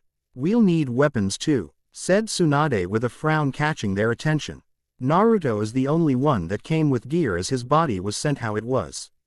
When we were sent to him, all of us were in swimsuits," stated Tsunade, causing the boy's nose to bleed slightly at the memory. "That can be handled easily enough as we make weapons here. As long as you have a template to use, we can have them done," said Chiron. "We'll also need new identities, as we don't exist in this world technically," said Naruto with a frown, catching the attention of all in the room. "I mean, sure, we don't technically need them, but we're not going to stay in this camp forever. We're going to venture out eventually, at least just to see what's out there. Also, it'd old help on missions if we wanted to stay in a hotel instead of making camp and setting up genjutsus," explained Naruto. "That is a good idea. You'll also need to legitimize yourselves," stated Kushina. "I thought of that and came to a simple solution," said Naruto with a smirk. "Do you remember my first C-rank mission?" questioned the blonde, turning to Tsunade. "Tanami no Kuni?" questioned the woman, getting a nod. "Yes, if I recall correctly, you ran into Momochi Zabuza and had to save Kakashi from getting killed. It was something about some businessman trying to rule the country," said Tsunade. "Right, go to shipping to be precise. I thought about that for a long time and did some research into it as a genin. It was my backup plan in case the council tried something. In any case, we could start up a shipping company, or rather buy one out. That would legitimize us completely and would take care of all of our needs for the future. We could even take it a step further and turn ourselves into a corporation. That way we could ship out our own product for free along with certain medical advances, anything we want really," explained Naruto calmly. "You thought of this at 12. asked Chiron. Yeah, I wasn't well liked in my village. Like I said, this was my backup plan. It would allow me to not only make money but go wherever I wanted without question. Explained the teen. You'll need Tartup funds for this to work, and it can't just pop up from out of nowhere. Said Kushina. Where's the nearest gambling town then? Questioned Naruto with a smirk that was only enhanced by his face markings. There was silence for a few minutes as everyone there mentally went over the plans being made. Tsunade herself was going over them in shock. It was a good plan, well thought out, but it saddened her. It told her that the young man she corrected hadn't had as much faith in the village as he had led everyone to believe. Even after becoming a genin, he had been making plans for himself in the event that things didn't work out. Sadly, it explained a lot. For instance, there was no use to putting your all into something that you were pretty sure was going to fall through. Should we really be doing this? Questioned Naruto, breaking the silence that had come over the room. Should we really be teaching them what we know, teaching them how to be killers? You know how war as this will ruin them. Finished Naruto quietly. You were right, Sochi. War is a terrible thing. It is never justifiable, and it creates a cycle of pain and hatred. Said the woman as she tightened her hold on her son. You've seen the terror that is brought about by war. You yourself have felt its effects, and to stop the cycle you died a martyr. However, you have never seen a war as destructive, as grand, or as horrifying as that which have been unleashed by this family. Despite all the bad blood between us, this is still a family, one with numbers that dwarf any clans you can think of. This was as different from any of the great shinobi wars. This isn't fighting to prove a point, but for the right to exist. My brothers and sisters were wrong for what they did. They let their fear guide them into making the very future they wanted to prevent. They were warned what would happen if they continued the way they had in an effort to prevent their demise. They ate their children. All but one was eaten, Naru-chan, and that one was Zeus. When he became a man, he freed his siblings who had not perished but instead grown, and they overthrew their parents and banished them while others were imprisoned, completing the prophecy. There have been countless wars since then, many of them pointless. However, this family feud is still ongoing. Even worse, our children have been dragged into this mess. Within the last years have had to bury many of your brothers and sisters, my nieces and nephews, and so on.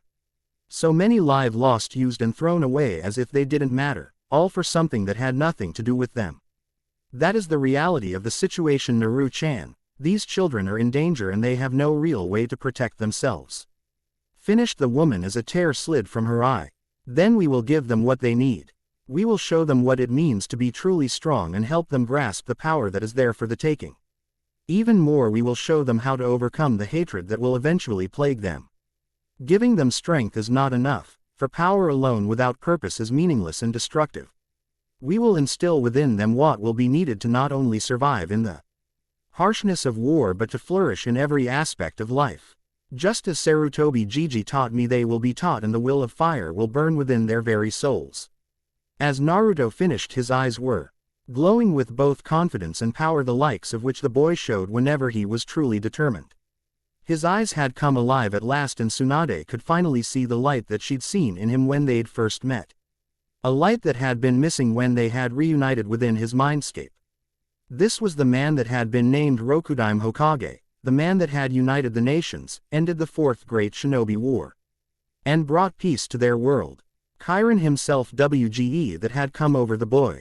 However, it was something that he had seen before himself. He had seen it many times in glimpses in many of the heroes he had trained over the centuries. He had even seen it recently in young Percy during the battle in New York for Olympus. However, he had never seen it so strong as he was seeing it in Naruto now. The sheer confidence and belief in oneself and one's goal, and not just the belief but knowing that things would work out. As well as the ability to instill confidence within others with one's words. To let them know everything would be fine because you would see to it. The most amazing thing though was that it was wafting off of one of Aphrodite's children. Aphrodite herself was proud. She could feel the change that had come over her son. Naruto was so much like Minato. He was a protector. That's what his strength was for. However, he and everyone he knew were either dead or immortal. He was in a new world and had no one to protect, no purpose for his strength. She had recognized his real question for what it was. Why am I fighting? What is the purpose? She had Given him a purpose, a real reason, not just to fight but for his continued existence. She could feel the subtle power he released and remembered it well, for it was the feeling that any Konoha shinobi had felt whenever the yellow flash had stepped onto the field of battle. The feeling of being protected and of knowing he would allow no more harm to befall you. It was why even now she was in love with Minato. So yes, she was proud her son had become a man, and one that both she and his father could be proud of. When Konohamaru had touched down beside Hinata, he found his new students all covered in a bit of sweat and panting. He actually smiled, being reminded of how he felt when he first tried and when he finally succeeded in accessing his chakra and became aware of the doors that had become open to him. With Hinata guiding them, however, he could tell that each of them had touched that power already, which wasn't at all surprising. After giving them a few minutes to gather their breath, he spoke up. "All right, you guys, listen up," called the boy, catching their attention. "Now then, I hope you enjoyed your morning, cause the easy stuff is over now. It's my job to teach you guys how to fight. Now, I know you lot are all okay with weapons, but you won't always have them or can't use them. Now this is where Taijutsu comes in, which plainly put is hand-to-hand combat. I'm going to teach you the correct way to punch something, the correct way to kick something, where your center of balance is, and what it really means to fight. Before you ask, the reason you get me teaching this is because Hinata-san is an angel and would hold back too much. Tsunade Ba-chan would make a crater with your body, and Naruto-san doesn't really know how to hold back in a fist fight. Taijutsu, however, is something my clan works on extensively before anything else is even touched. I, on the other hand, don't have the strength that Ni-san and Ba-chan have, and I'm not as nice as Ne-san. That said, the worst you'll get from me is broken bones and a concussion, but since Ne-san is here to heal you, that's nothing to worry about," finished the boy with a grin that showed off his new sharpened canines. Now, Taijutsu itself is also an art form. Most people think it's all about kicking and punching, but that's wrong. Instead, Taijutsu is about inflicting as much damage as possible to your enemy. It's not about kicking and punching, but how and where you kick or punch them. It's about strength and stamina and defeating your opponent. Despite the flashy jutsu that we love to throw around, or the complex illusio, some people love to weave its taijutsu that finishes the battle 9 times out of 10. Jutsu take chakra, and people only have a limited amount. As such, it's taijutsu that really makes the difference. It's not good enough to just hit your opponent. You want to inflict damage and make them feel pain. You want to break bones and pierce organs and knock them the hell down or out long enough to either flee or finish them off. Now show me your stance so I can tell you what you're doing wrong. Things on Olympus were not going as they normally would. Most of the gods who called the place home were keeping to themselves, trying to fight off the monster headache that was accumulating lifetimes worth of knowledge. While there were some that had only seen the other world once or twice, there were others that had seen it multiple times. Zeus, for instance, was struggling to come to terms with several lifetimes worth of memories. Athena was coming to terms with her trips. Artemis had several of her own. Hera had a couple to deal with. The one with the most, however, was Ares, who'd had more than his fair share. Because of this, the majority of them were in decidedly bad moods. More often than not, they died in ways they were not thrilled about at all. Of course, with these new memories came new viewpoints that challenged the way they saw things.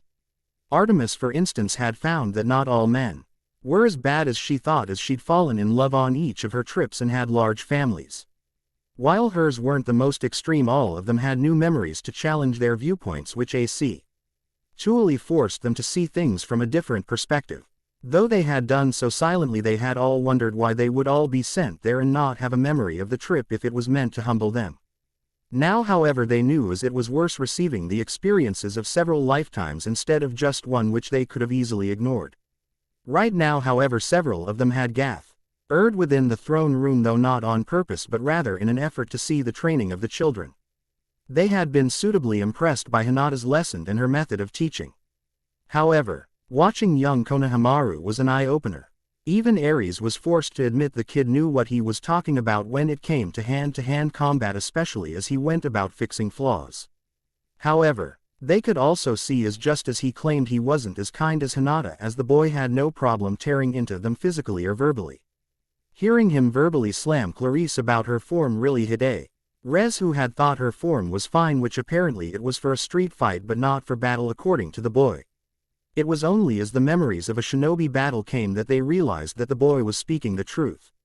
Still none of them spoke as they watched the young boy throw their children around the small clearing to get his point across.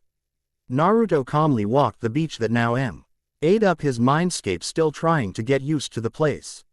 After his conversation with his mother, Tsunade, and Chiron, he had determined that it was time to visit the place and retreated deep into the woods within the camp boundaries.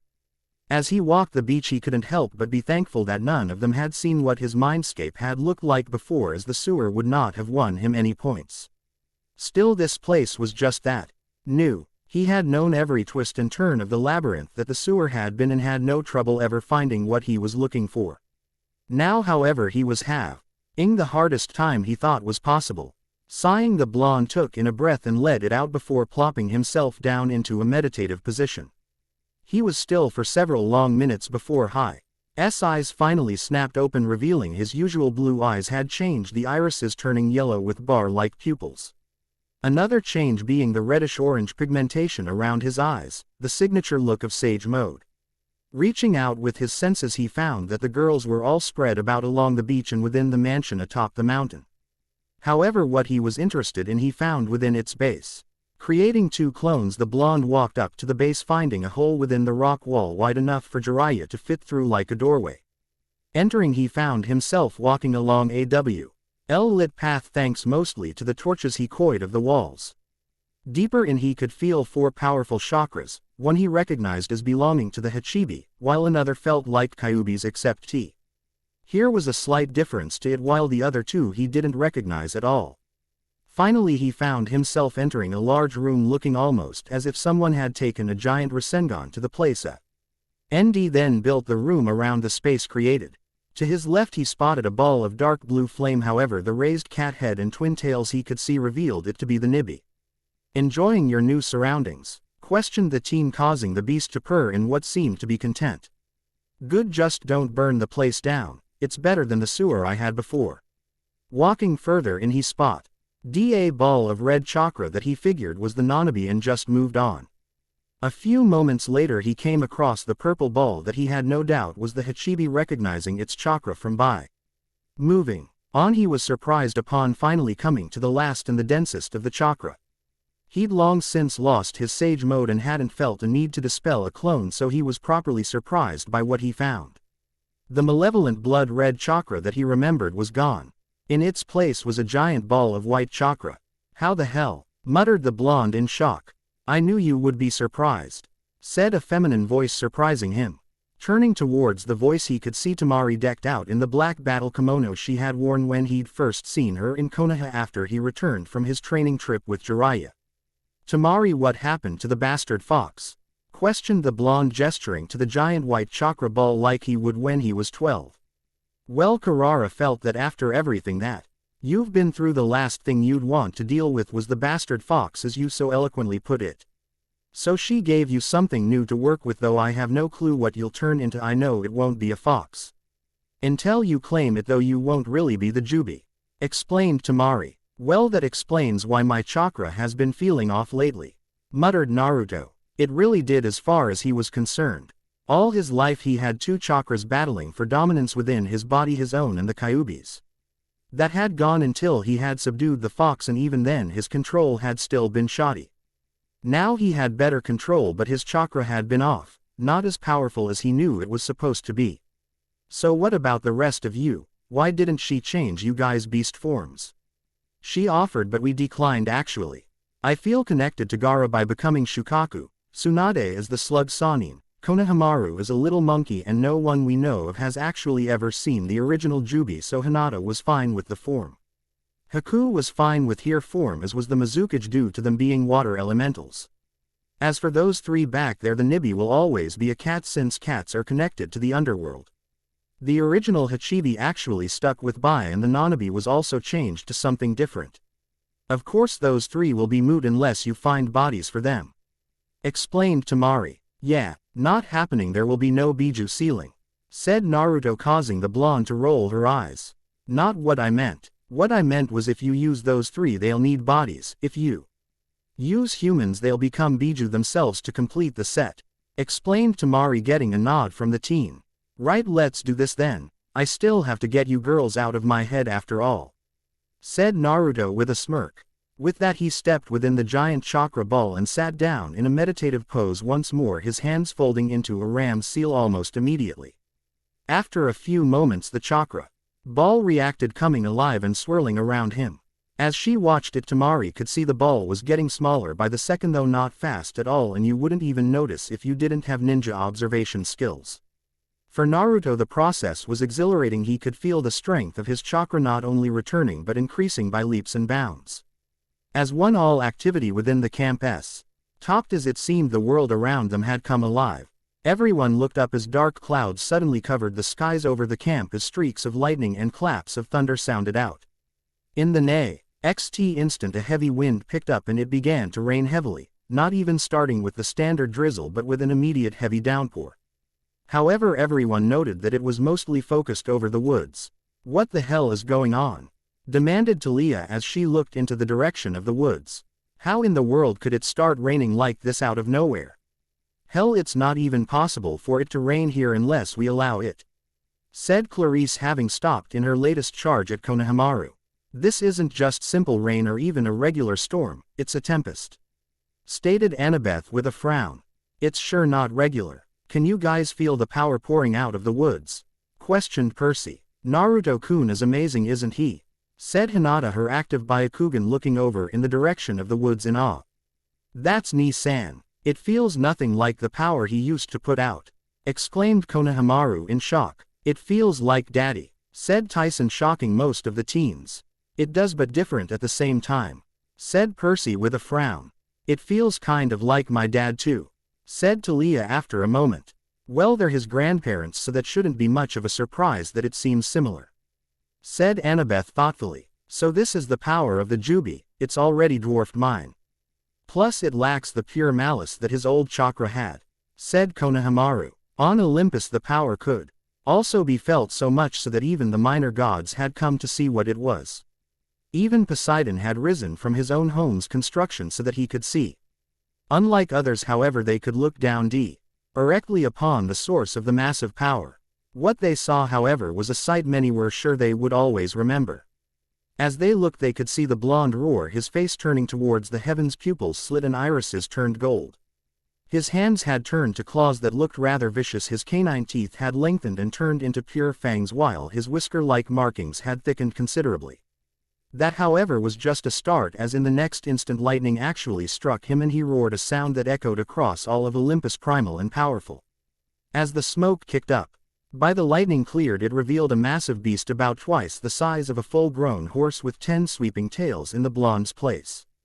The beast continued to roar for several more minutes before the power died and Naruto returned to his human form, passed out. In the next instant the weather had cleared and the sun shined over the camp as if nothing had happened. Naruto let out the breath he was holding as the last of the white chakra ball was absorbed into him and his blue eyes opened. He could see Temari still standing before him, only now she was leaning against the cave wall. So how do you feel? Questioned the blonde Kunoichi, seeing his eyes open. I've never felt better actually.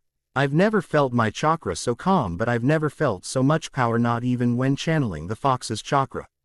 Said Naruto with a sigh, closing his eyes once more and leaning against the wall, though he was now standing. His eyes were closed for only a few seconds before they snapped open, looking into a pair of mischievous dark green eyes barely a few inches from his own. From her position pressed against him, Temari smirked that cocky smirk she was known for just before planting her lips on his own in a deep kiss. After nearly a minute the kiss broke, leaving the two breathing slightly more heavily. So what brought that on? Questioned the young Rokudime Hokage. Well, you said you wanted to get us out of your head. And you know how that's done. Besides, I've wanted to do this ever since you helped bring Gaara back. Warning Lemon ahead. With those words she descended upon him once more. This time most met in attentively gauging each other before they commenced to do battle. Naruto quickly won out, his tongue diving into her mouth. Temari moaned as she soon found firm hands cupping her rear, at least before their positions were reversed and she found her back pressed up against the wall. The two blondes panted as the kiss broke as Naruto took the moment to descend to her neck with Temari bearing it for him. At the same time neither had let their hands remain idle as both were busy roaming the other's body. Temari moaned as he hit a sweet spot on her neck and one of her hands fumbled with the zipper of his pants before she managed to undo it. At the same time Naruto had managed to untie her obi, allowing her kimono to come open, showing she was bare beneath it. "Let's skip the foreplay. I'm already wet for you, so just fuck me," said Temari, nearly breathless from his assault on her neck. Naruto grunted in response, picking her up by her rear and pinning her back against the cave wall. Temari didn't waste a moment, wrapping her legs around his waist and reaching down to guide him in. Naruto slid in slowly, both of them hissing as the sensations hit them until he bottomed out. Temari gasped as she felt him fully settle within her core, going far deeper than anyone had ever ventured inside of her. "Oh Kami," breathed the Suna Junin as the new sensation hit her. Still determined to do her part, she wrapped both arms around his neck and began riding him for all she was worth. Soon enough her low moans turned to high ones and then pleasured screams as the two set a fast and furious pace. Temari herself was in heaven as they went at it, having never felt it like this. Shikamaru had been just as lazy a lover as he was every other time, and none of her other flings had even been worth mentioning. This, however, was what she'd been hoping for, a furious and dominating lover. She was brought out of her thoughts, however, as Naruto pulled out of her and she quickly found herself on her feet. Before she could even complain, she'd been turned around and bent over. For but a second she could feel the head just at her entrance rubbing along her lower lips before Naruto slammed Ed himself back inside her pussy, giving him easy entrance. Percy sat with his head on his hands within the mess hall. Konohamaru had finally released the group to allow them to get breakfast in homes. He couldn't recall a time when he'd ever been this exhausted. He wasn't the only one who was showing such signs though, as all of the other teens who'd trained with him were in similar positions as he himself was in. The only plus he had was that Tsunade and Hinata had healed all of their injuries, otherwise they'd all be bruised up as well as tired. It was crazy, in all honesty.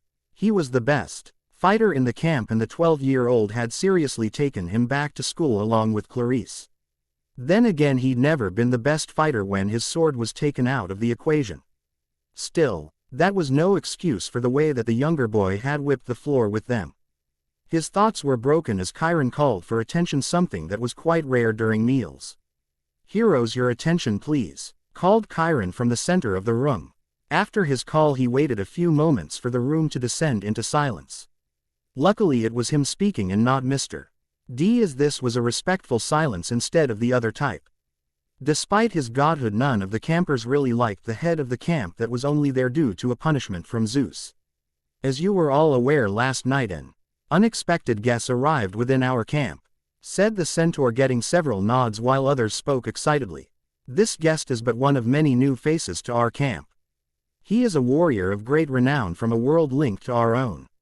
He is also a son of Aphrodite. I would like to take this moment to introduce you," stated Chiron. At this Naruto stood up from his place at the head table, as did everyone else that was with him. As he looked, Percy could see that there was someone new with him as well. This was a female, maybe 18 or 19 years old, with blonde hair pulled into 4 ponytails and wore some kind of black dress. "Good morning to you all. I am Namikaze Naruto, or in your language Naruto Namikaze. I am apparently a son of Aphrodite and grandson to both Poseidon and Zeus, and after discussing things with Chiron over there, I will be one of the new trainers here for the time being. Specifically speaking, I'm one of the new combat trainers.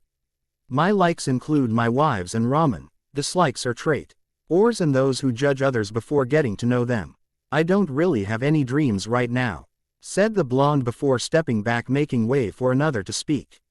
"My name is Senju Tsunade, but just call me Master Tsunade. I am one of Naruto's wives, a descendant of Zeus and the new head medic. I will also be the trainer of any future medics. My likes are sake and dislikes are those who try to keep me from it," stated Tsunade before stepping away.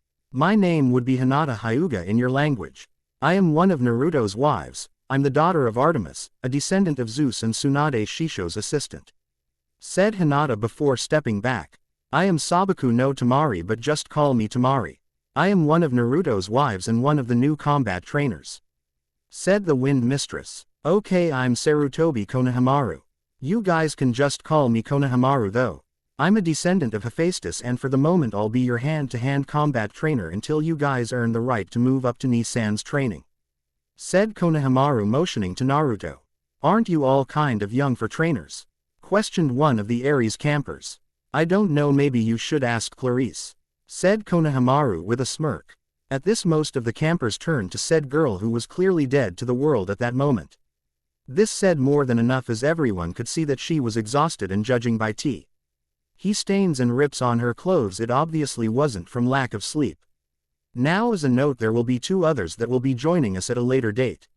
In the meantime, please go about your schedule as usual, and if you have any questions for our new trainers, please ask them," said Chiron before turning his attention back to his own table. An hour later found the group of teens gathered once more where they had trained this morning. However, this time they could see Naruto was already there and waiting for them as they arrived. "Alright then, let's get started. Welcome to Kenjutsu 501.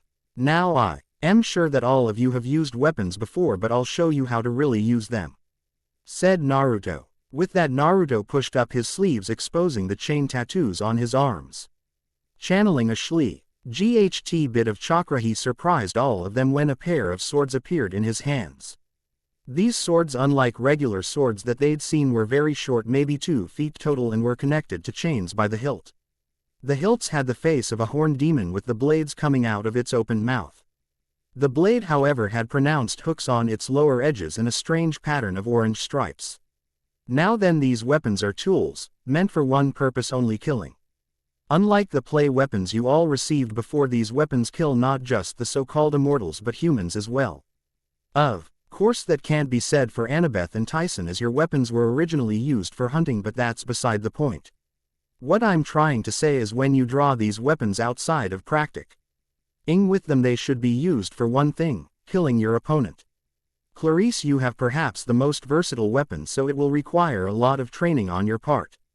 Still, all of you will require that same training, so let me see your stances, so I can see just how much you're doing wrong," finished Naruto, nearly repeating Konohamaru's words.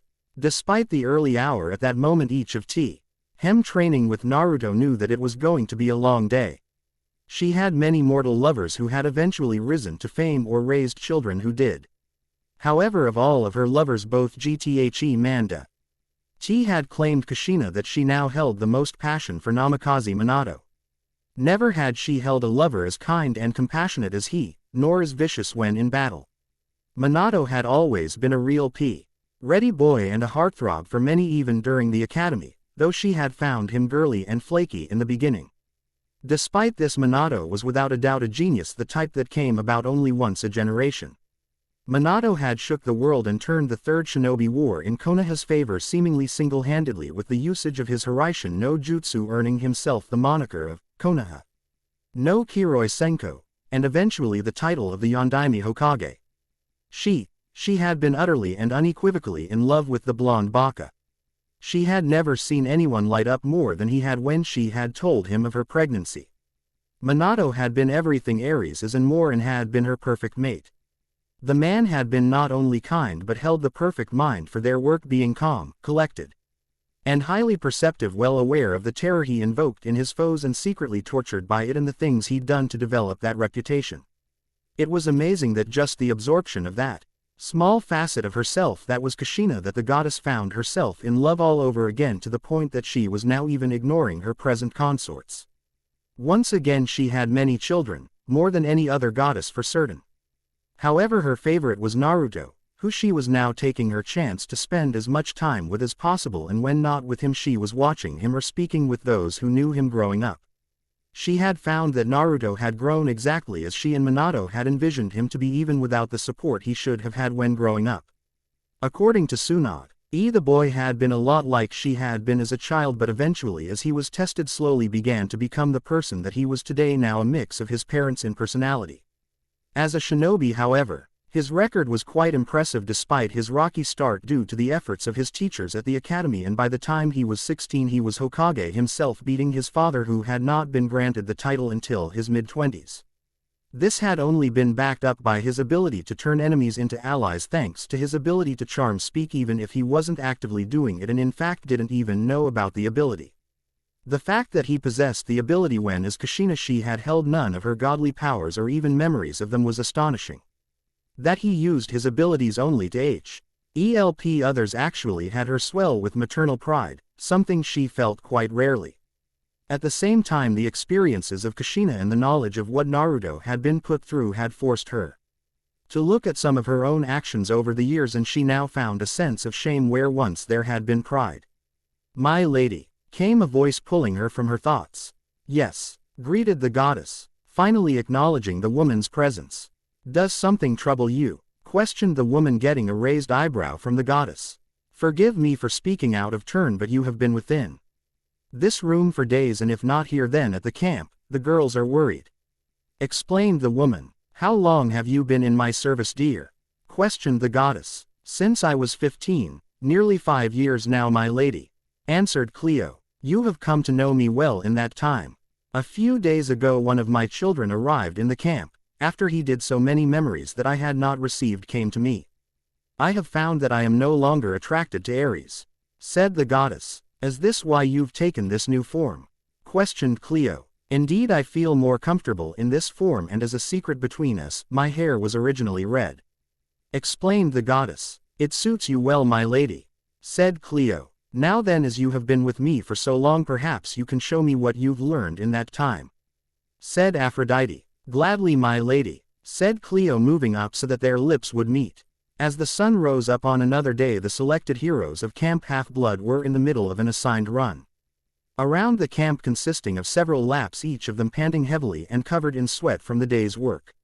Watching them at work and idly cleaning her nails with a Senbon, Tamari would admit, if only to herself, that she took a small bit of sadistic pleasure at their tortured-looking faces. However, she still found them lacking in most practical areas. While their fighting styles were good for the type of battles they'd faced in the past, she'd found serious flaws within their styles, and if she could see that, she was sure that the others could see it as well. Over the last few days the group had settled into a rhythm of sorts. The group as a whole would wake up and Hinata would cook, teaching the others how to do so as she went, while Naruto would head outside for a morning training session with Konohamaru. After the two had finished, they'd wash off and the group would eat breakfast before heading out to meet their new minions for their own training. She and Hinata would handle the morning sessions, as it was all theoretical knowledge, before Konohamaru took over with the Taijutsu portion. Meanwhile, Naruto would seclude himself within their new library space, where he was learning advanced Fuinjutsu from his mother. Following this portion of the day, they would head over to the mess hall for the big breakfast before returning to the field, where Naruto would take over with the Weapons training before Tsunade handled the chakra control training. After that, the campers had the rest of the day to do what they pleased, while the rest of them went about setting up their new place. Somehow, despite the fact that they had only been here for less than a week, the furniture they had wanted had all arrived. Naruto and Konohamaru had been forced to do the majority of the leg work, as he girls went about telling them what to do until everything was to their liking. While most would have complained with the amount of shadow clones the two had made for the job, it hadn't actually taken all that long to complete and go on about their new lives. Seeing them dragging, Tamari whipped her fan around and sent a burst of wind sailing at them, which immediately caused them to speed up. This was going on. Tsunade was also busy overseeing some training of her own. She, however, was currently training the members of Cabin 7 in the healing arts. Seeing as the cabin members were all Ren of Apollo, they were naturally gifted in the arts. She was actually even more thankful that Naruto had thought to copy the contents of the libraries, as she had made sure the Hokage's library contained all the medical knowledge the village had access to in case she had needed it. She unfortunately had to start from scratch with them, however, as though they were natural healers, they honestly had no idea what they were actually doing. In fact, from what she had learned, they relied more on ambrosia than actual healing, which as far as she was concerned was more like a soldier pill than anything else. At the core of her being, she was an Iryo nin and damn proud of it, and if there was one thing that she couldn't stand, it was half-assed healing. When she had first returned to Konoha, she had seen so much of that she had basically restructured the entire hospital. Everyone on staff had been forced to undergo more training. This was essentially the same as what she was doing here and now, only in this instance she was forcing them to learn everything they had neglected in favor of their quick fixes. There was a reason she was known as the greatest healer to ever live in her land, and that was because not only had she mastered the techniques of regular doctors but had used that to take the effectiveness of an Iryo Nin to entirely new heights. She commanded so much respect within the field that she could go into any hospital or medical center and work as if she ran the place. As such, she required the same dedication from any medic that she had from her students. At the moment, if anyone outside of those that lived within the cabin saw the inside, they would swear that they had accidentally entered cabin 6, which belonged to the children of Athena and not that of the children of Apollo. Books and scrolls covered the place, burying nearly all of them in work. Even the head counselor, Solus, had his head buried within the pages of a book. Of course, it was the theoretical portion of the work that would take the most time. The book work, as it were. The practical hands-on experience would go by much quicker, but it would have to wait until she was sufficiently satisfied with their knowledge on the subject. Naruto was overwhelmed by the scene that surrounded him. The strange metal contraptions that were called automobiles were all around him, as were buildings that seemed to be made of nothing but metal and glass that stood so high they touched the clouds. A sea of people moved all around on asphalt walkways, and the roads had been paved over as well. The air was disgusting to his nose, and there was very little natural energy around to even speak of, much less to enter sage mode with. He watched in fascination as Chiron was lowered onto the ground on a ramp that had led out of the back of the van that had transported them while he sat in a wheelchair. Watching Chiron move the electric wheelchair, Naruto followed after him while the man he called Argus lifted the ramp back up, as he would be staying with the van. As he walked, Naruto found himself slightly glad he'd listened to the old centaur and changed his choice of clothes. At the moment he wore a pair of black jeans and an orange camp shirt with a pair of white and black low-top sneakers. Naruto didn't really like the shoes, as they covered the entirety of his feet and his toes had always been free eggs. Point for the small bit of time he'd spent in Yuki no Kuni. Regardless, he followed Chiron as he entered the large building he called the Empire State Building. They stopped briefly with a security guard, who the centaur spoke with only for a few moments before they were directed towards the elevator. As they entered the elevator, Naruto followed Chiron's direction and punched in a section above the buttons, causing it to glow before the elevator began moving. As I informed you earlier, Olympus is located on the 600th floor, a place mortals cannot access, spoke Chiron as soon as they began their ascent.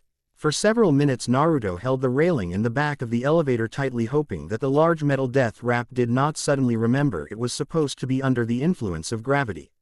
In the meantime, they busied themselves with a short conversation which Chiron used to distract himself from the bad elevator music and Naruto from the fact he was trapped within a metal box. As the doors finally opened, they found themselves in front of a stone walkway situated high in the sky, connected to a mountain that sat perched upon a cloud with nothing beneath to support it. As they crossed the distance of the bridge, Chiron pulled himself out of the chair, revealing himself in full form. Chiron led the way, guiding Naruto to the Hall of the Gods at a casual pace, both of them noting that the place was undergoing some serious reconstruction. As they reached the room, they found the gods themselves already in attendance.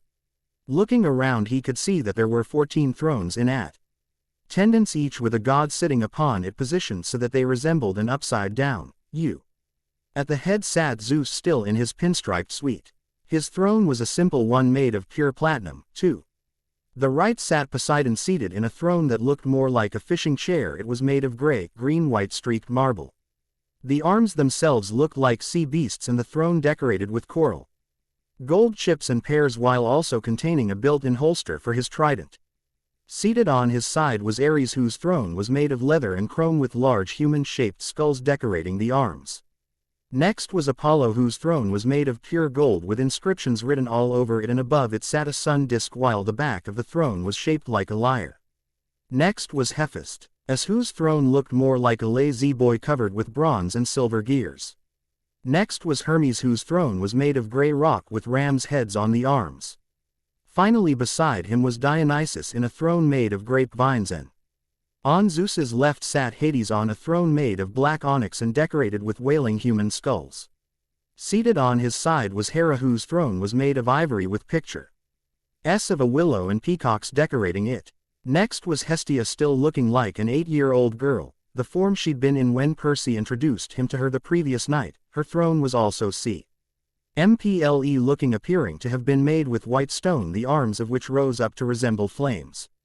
Next was Demeter, who's woven out of apple tree branches, wheat stalks, and dried grass. Seated beside her was Athena, whose throne was silver with golden basket work on the front and sides, while above it sat a crown of violets. Next was Artemis, whose throne is made out pure silver. It has 2 date palms on the back, with full moons above. Finally was his mother's Aphrodite's throne, as silver and inlaid with aquamarines, beryl, and other precious stones. The back is shaped like a large seashell. And the seat is made from soft swandown.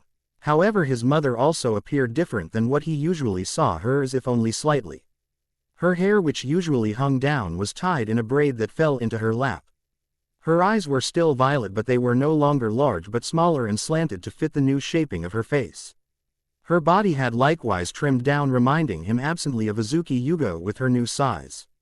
She style of dress was also different, as instead of the tan dress he was used to seeing her in, she wore a deep purple dress with black heels.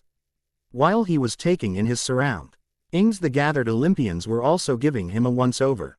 At Chiron's direction, he had changed his clothes to something that would blend much more easily than what he was used to. He now wore a pair of black loose-fitting jeans and one of the orange camp t-shirts and a pair of white and black sneakers. Around his neck dangled the Shodai's necklace, and he finished the look with a waist-length leather jacket that he wore open. "Your arrival has brought with it much for us to think about," stated Zeus in a tone of voice that Chiron was not used to hearing from him. "It has taken time for us to sort through all of the memories. Some of us more than others, but after doing so it has been decided that a few changes must take place," finished the Lord of the Sky. "However, before we get to that, we would like to know of your life," stated Hestia. "Didn't Tsunade already go over this?" questioned the blonde with a raised eyebrow. "What she gave us was a brief summary sticking to major points, as you well know. We'd like to hear of it from you, all of it," stated Athena, getting a sigh from the blonde. "Very well, in order to understand I'll have to take you to the beginning, October 10th, a little over 16 years ago." With that beginning, Naruto told them his life story from the night he was born and the subsequent releasing of the Kyuubi to the battle that had ended with his capture. Everything from his childhood memories to his rise as the Rokudime Hokage was covered. From his legendary time as a prankster to the night he had earned his Hitae, his first real mission, and the subsequent meeting with Haku that would shape him into the person that he now was. The Chunin exam and his fight against Neji for Hinata's honor, his first meeting with Gaara and the battle that had forged their friendship. He spoke of his first meeting with Tsunade and Shizune and the bet that would make her Hokage, his first meeting with Koyuki and the freeing of Yuki no Kuni and Sasuke's betrayal and their battle at the Valley of the End. He talked of his training trip with Jiraiya and all that he learned physically, mentally and Petron to Konoha, and the immediate departure to rescue Gaara from the Akatsuki. This led to his first encounter with Sasuke after nearly 3 years, the development of his Restructuring and its first usage against Kakuzu of the Akatsuki. Jiraiya's death and his subsequent training as a sage, which led to his return to defend Konoha from pain in their battle and its aftermath.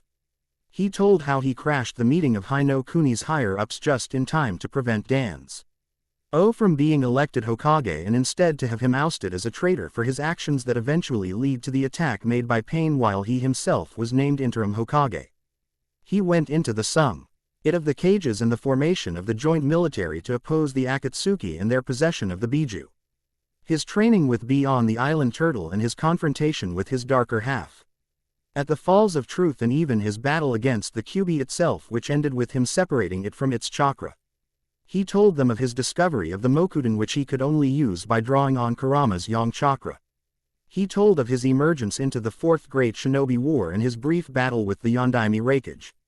From there he told of his jumping into the war outright, helping out each of the divisions and confrontations with revived shinobi such as the Sandaime Raikage, Nadaime Tsuchikage, and even the infamous Uchiha Madara himself. He explained that it was during this time at the Akatsuki began launching sneak attacks on the villages while all the main forces were out on the battlefield. he explained how they were forced to scramble back and protect the villages which were all eventually attacked by the Biju. He went on to explain how each of his friends had been killed and his reaction to Hinata's death, which was his sacking of the Hidden Sound village. He explained how the village top brass decided to make his position of Hokage official, giving him the full power of office, and his actions upon them doing so, ending with the surprise attack on Konoha, his capture and his subsequent kamikaze attack. By the end of his story, all of the gods had been moved in one way or another. After taking some time to come to grips with everything that they had heard, the gods had to admit, if only to themselves, that they had only very rarely come across people with such difficult backgrounds. Suddenly Hephaestus stood from his throne as he walked over towards Naruto, his form shrinking from 8 feet to 5 feet 3, his body also shifting, losing much of its bulk and aging before their very eyes. By the time he came to stand before Naruto, the blonde had silent tears falling down his face as he found himself looking into the familiar eyes of the Sandaime Hokage, Sarutobi Hiruzen. In the next instant he had buried himself within his arms as he cried, the pain and anguish he'd carried being felt by all in the room. "My boy, you have been through so much. But I am so proud of the man you have become. You have surpassed all my expectations of you," said the god as he held the teen. "How is this possible? You used the Shiki Fuin," said the blonde, pulling back to look at him. "It is possible because I exist in both worlds, Namikaze Naruto," came a new voice. Turning towards the voice, they were greeted to the sight of a lean yet muscular man with a regal face and honey gold eyes. He had shoulder-length black hair and skin the color of teakwood, while a pair angel-like wings were on his back, shimmering between blue, purple and black in color. He wore a sandy brown sleeveless shirt with matching pants held up by a brown leather belt. In the next instant he transformed, his form becoming much larger and transparent, his clothing changing into a large white kimono and his skin turning a dark purple, his hair becoming spiky and white with a pair of red horns sticking out of it. Immediately Naruto moved back to put some distance between them and balanced himself on his toes, showing he was ready to move at the drop of a hat. "Shinigami," said the blonde, narrowing his eyes. "Calm yourself," he said, easily shifting back into his previous form. "Though mortal, your soul is no longer within my jurisdiction, for upon your death you shall truly become the 10 Tails." He finished. "Thanatos, I haven't seen you in quite a while," stated Zeus. "Yes, Hades Skyped me about your discussion earlier and I've come to give my answer," explained the god of death. "Before that, allow us to explain the situation," said Hestia, getting a nod from Thanatos, who stepped back. "Chiron, while pleased with the result of the recent battle, many of us have come to believe that in order for the Sea Children to survive, their training will need to be intensified," said Athena. "Are you saying I am not capable?" questioned Chiron. "Of course not. No one is putting your skills as a teacher in question. Every Greek hero of note was trained by you at one point or another, and as long as you wish it so, that will continue," stated Poseidon. "The purpose of this meeting is to decide the new direction the camp shall go," explained Dionysus. "New direction?" questioned Chiron. "Indeed, as if my current suffering isn't enough with the new influx, the council has voted that we restructure a bit," explained the god of wine. "I take it that direction has something to do with me," said Naruto. "Indeed, we have watched a few of your training sessions, and after the integration of our own memories, agree that the current skills the campers have is not enough to up their chances for survival," stated Athena. "Also, after the stunt Clarice pulled, it has been decided the campers as a whole should be more disciplined," said Hestia. "Yeah, I heard about that. I'd have charged her with insubordination and made her chase Tora for the next 3 months for a start," stated Naruto seriously, causing Hephaestus to shudder in his seat. "The point is, abandoning the war like she did just to prove her point was disastrous. If not for the trick pulled by Selena, the children of Ares would have never come," stated Hestia. "In short, we want to prevent another episode such as that from occurring again," stated Athena. "That is where I come in, as I will be providing a new trainer," stated Thanatos. "So you found someone willing," said Hades, "to do it?" "Yes, in exchange they ask 2 things. Firstly, they would like to remain a permanent trainer," stated Thanatos. "Permanent?" questioned Zeus. "Indeed, he's grown quite bored as of late apparently. Or it could just be getting too crowded for his liking," stated the god of death with a shrug. "And the second?" questioned Artemis. "He is quite proud of his people, Enrique. UEST that from now on the campers be recognized as members of that group. He understands that includes all the campers? Questioned Dionysus. Yes, this would include you as well, young Naruto. He feels there is much to teach you. Said Thanatos. Who is this trainer that they would know even of my son? Questioned Aphrodite. He is an ancestor of Naruto's whom I'm sure you know quite well. However, I'll save the surprise for later. Just know that he is willing to help. Said Thanatos, causing her eyes to narrow. Very well then. Naruto, I have a gift for you. Consider it my way for making up for missing 16 birthdays. Her eyes flashed and suddenly a mallet appeared hovering before him. Looking it over, he saw that was a deep red with silver breeches and connected a leather handle that dangled off the end. The head itself, however, was bronze instead of metal. Grabbing hold of it with one hand, he was surprised when almost immediately it fell towards the ground and he had to strain just to keep it from embedding itself in. Hearing his mother laughing, he slowly eased it down so that it rested head first on the ground. As you can see, it's incredibly heavy. The reason for this is so that you will have to build up your strength in order to use it. The 3 elder Cyclops made this as a favor to me. As you can tell, it is made of celestial bronze and as such will not hurt any mortal. Won't go into detail about what it can do, as you can find out from other campers just by telling explained the goddess.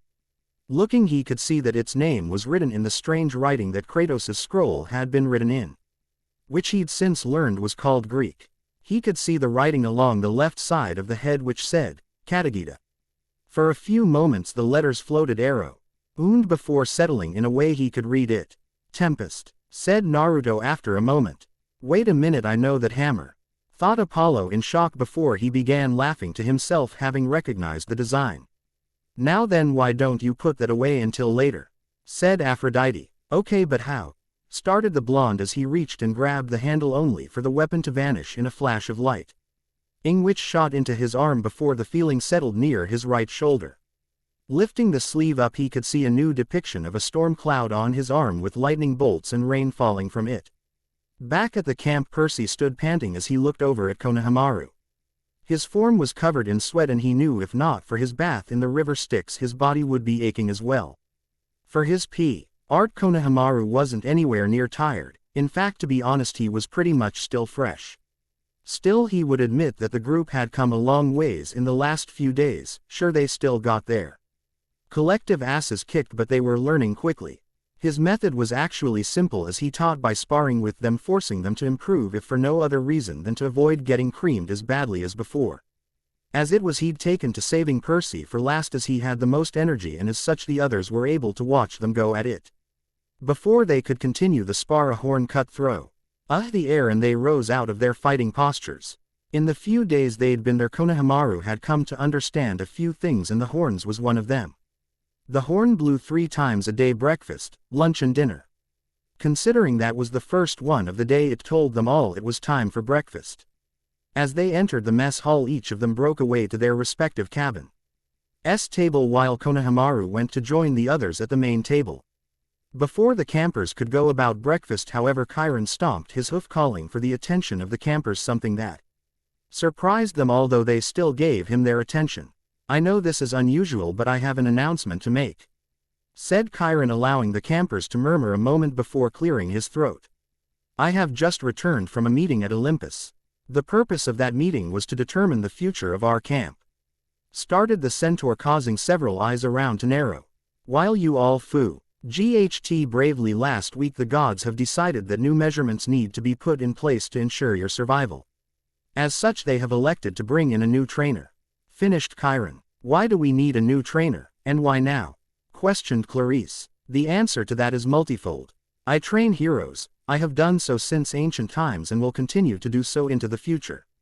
However, I trained you as individuals, taking your strengths to new levels. However, your actions last week have turned you from individual heroes into an army that the gods believe they will be able to call upon. Unfortunately, Natalie, I have no experience in military matters, and as such am out of my depths. Of course, our new additions all have experience in such matters. Naruto and Tsunade, once military leaders.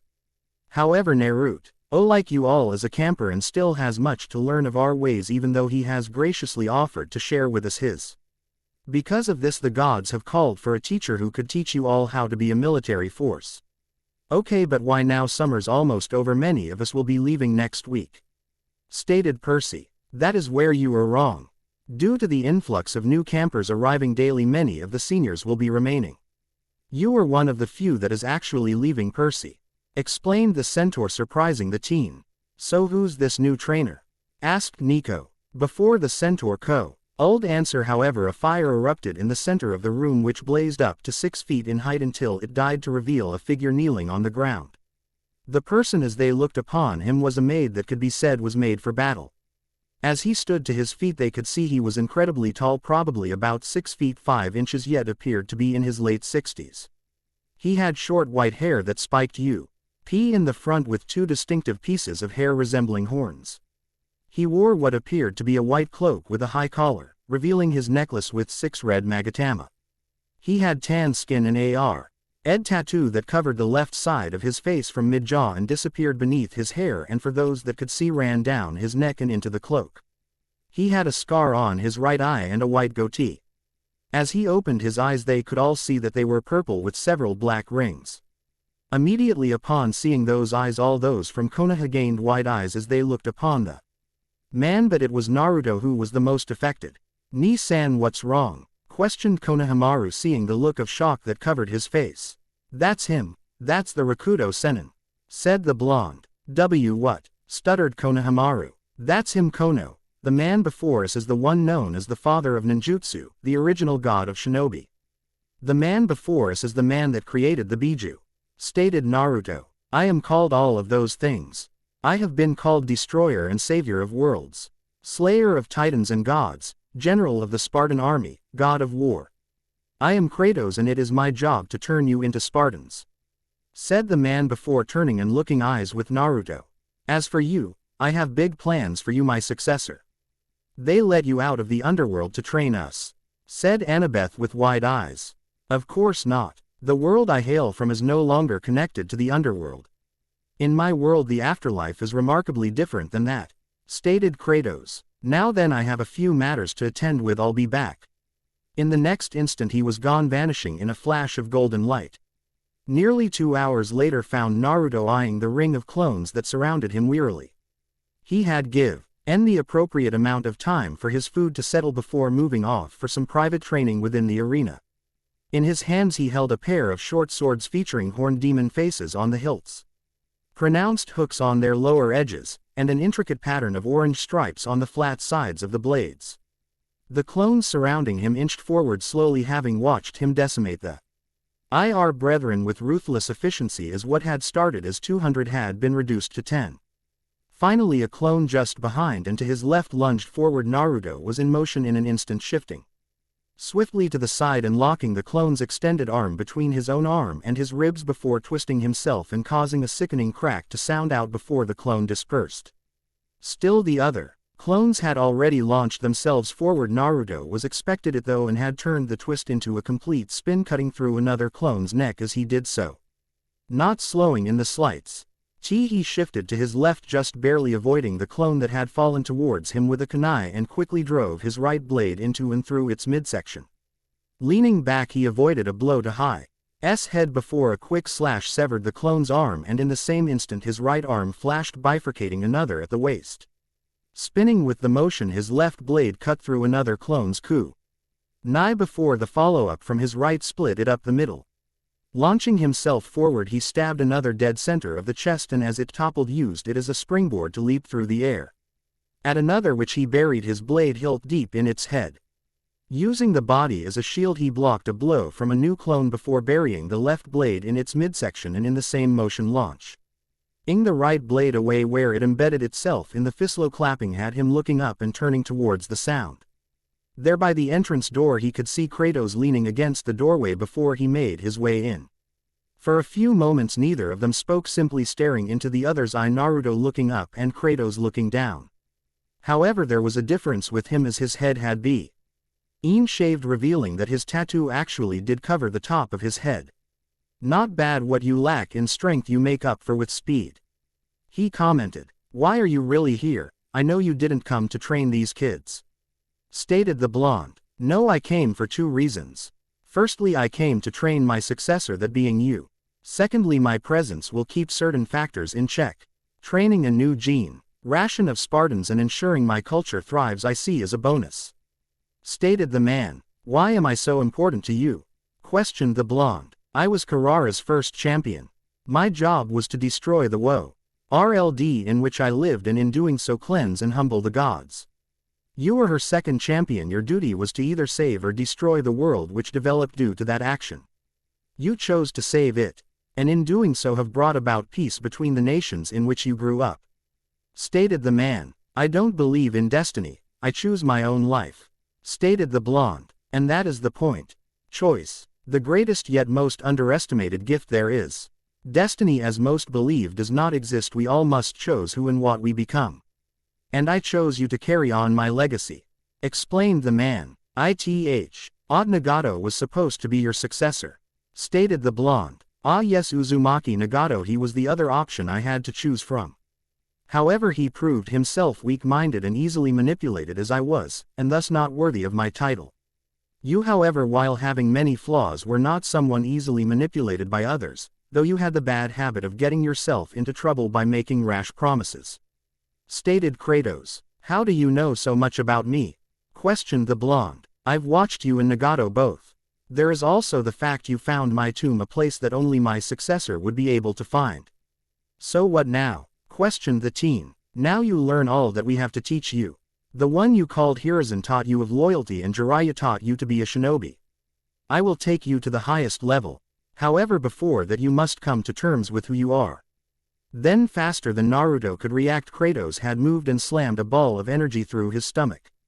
For a moment, his body seized up, and then he crumpled, only to be caught by the man. Gathering the teen up, he hoisted him over his shoulder and left the arena. As he made his way across the camp, he came across Hin. Ada, who went wide-eyed upon seeing the state of her love. So Kronos failed. I'm not surprised, said a powerful yet quiet voice, its owner enshrouded in darkness. He was too hasty. Had he taken the time to regain his full strength, he'd have been victorious. Stated another. The fool didn't even have complete control of that body. Stated another. Enough. Despite his failure, this presents us with an opportunity. The gods have grown even more arrogant than before, and we will use that to crush them. Stated a new voice, just as powerful yet sleepy sounding. And what of that one? Questioned the original voice. Don't worry of that one, I have big plans for him. As the sleepy sounding voice said this, a flickering light revealed the sleeping form of Uchiha Sasuke, all but his face buried in dirt. Naruto awoke with a groan, and after moving a bit found himself upon the beach that was now featured in his mindscape. Pushing himself up and out of the sand, he struggled as he felt as if his energy had been drained out of him. Oh, you're awake? That took less time than I thought. Who are you? Questioned Naruto, narrowing his eyes. I am Selena Beauregard, former head counselor of Cabin 10, and your sister. Stated the blonde girl, surprising the teen. I'm an only child, stated Naruto as he stood to his feet, causing the girl to smile as if laughing at him. So why are you here? Questioned Naruto. To help you come to terms with the world you have stumbled into. Explained Selena like it was obvious. And you couldn't do this outside my head over food. Stated Naruto with a raised eyebrow. Normally I would have. However, I died a week ago. I should have already been to the underworld, but I'm guessing Mom pulled some strings to make this happen. Stated Selena. You seem awfully calm about being dead. Stated Naruto. It's not that bad. Besides, the way I went out makes up for a foolish mistake I made beforehand. Stated Selena. Now enough about me, I'm here for you. You've refused to move into our cabin. You don't even acknowledge us, so would you care to explain why? Said Selena, causing Naruto to shrug.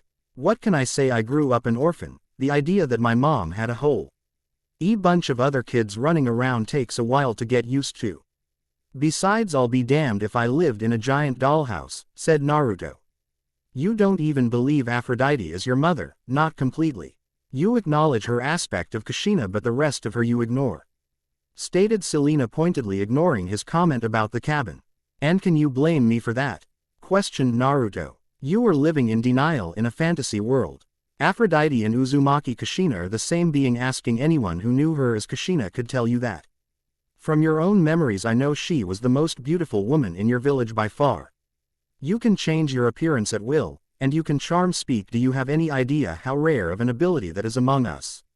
Said the girl before sighing and motioning for him to sit beside her as she sat up, placing her feet in the sand. Why don't you tell me the real reason you're refusing your heritage? Said Selena, causing Naruto to frown even as the words came out of his mouth. To admit that there are gods that are supposed to be watching out for us, that my own mother is such a thing makes my childhood and all its suffering meaningless. Said the teen as he sat beside her. Your childhood made you strong. The rest of us, we're not fighters. Demigods and gods alike, very few of us are capable fighters. Because of this we try to hide as best we can in hopes he monsters won't be able to smell us out. The only place most of us are safe is at camp, which is why we're all year-rounders. Now though there's hope that we'll be safe, we have a brother who can protect us. Maybe even teach them to protect themselves. But in order for that to happen you have to reconcile yourself, the mortal shinobi and the son of the goddess. As Selena said this, a blue portal Pened appeared and she sighed before standing to her feet, stretching out and taking in the heat of the sun before turning to Naruto with a sad smile. My time is up and Charlie's waiting for me. I'm not asking you to lead them. I'm just asking you to protect our siblings. There's a lot of love in your heart, don't ignore it. With that said, Selena stepped through the portal which closed up behind her. Before Naruto could do more than run a hand through his hair, however, he let out a surprised yelp as he fell through the sand and disappeared.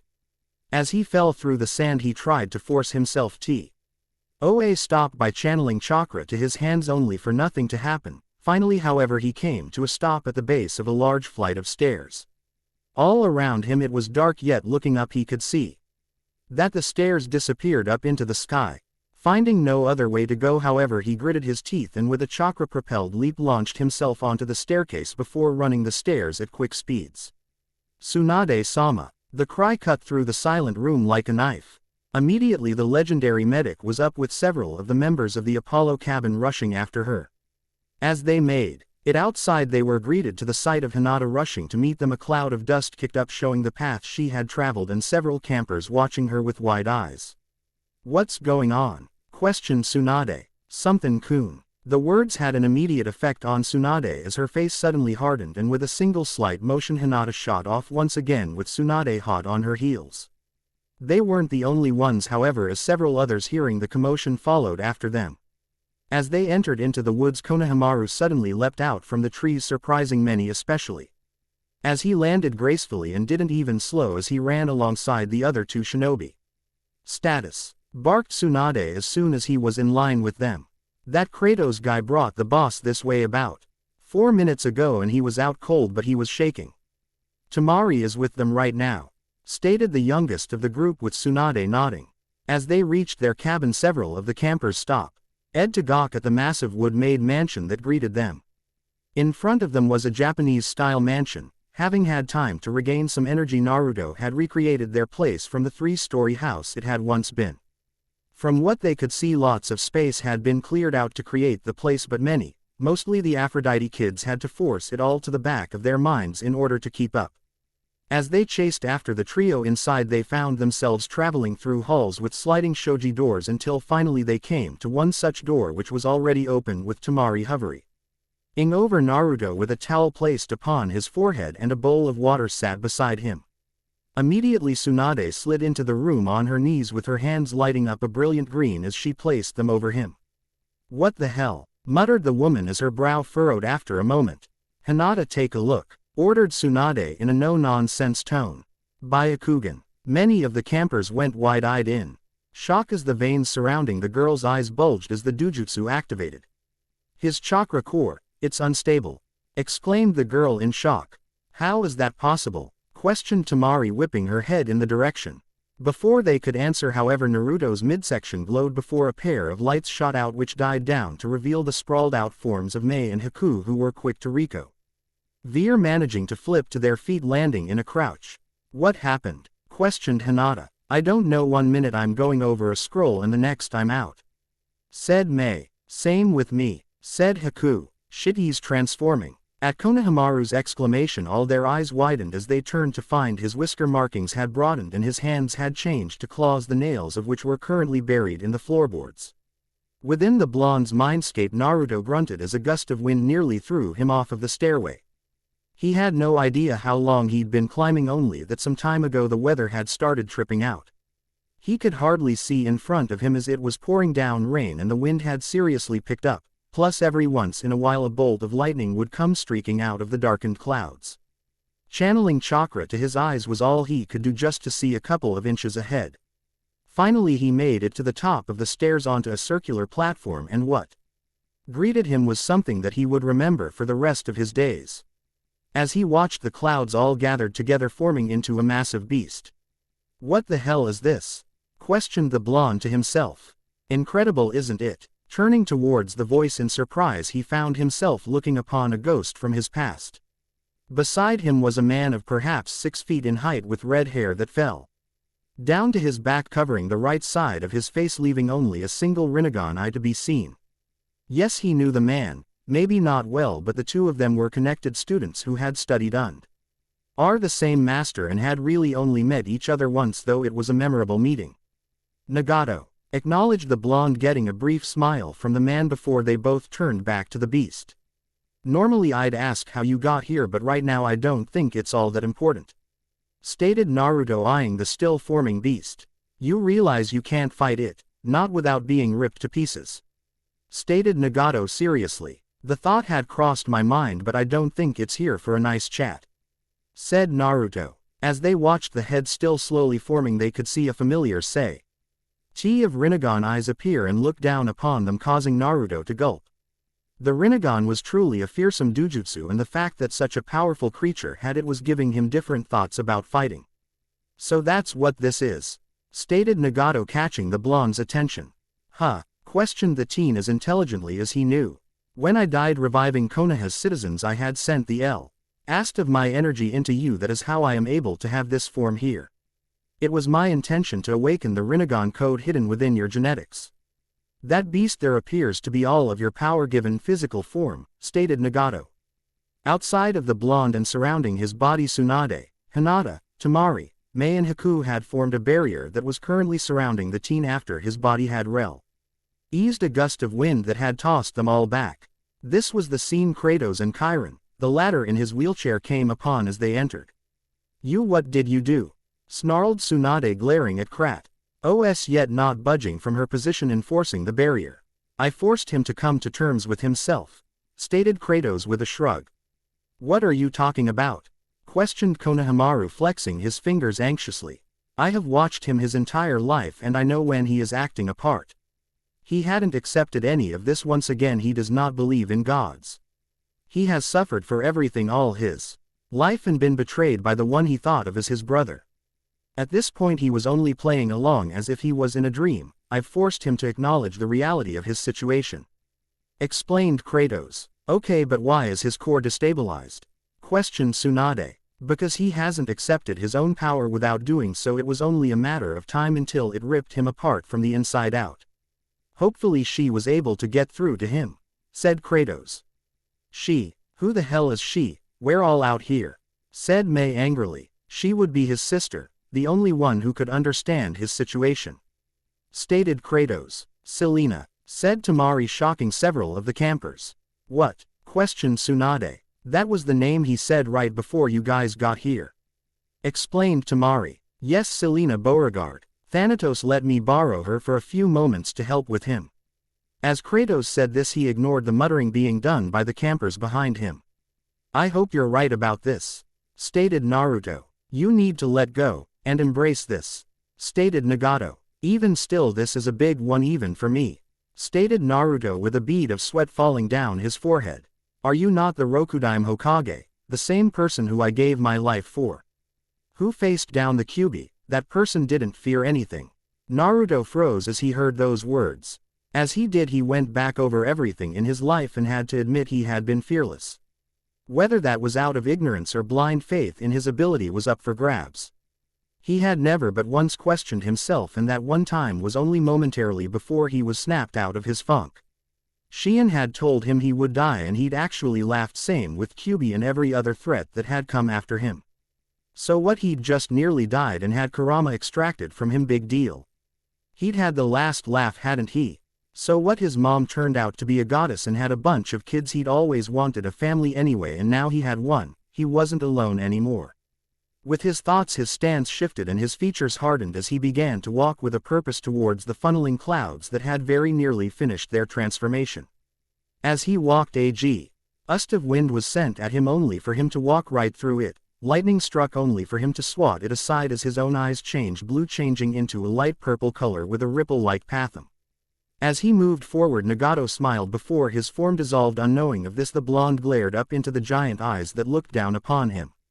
I am the son of Namikaze Minato and the goddess Aphrodite, otherwise known as Uzumaki Kushina.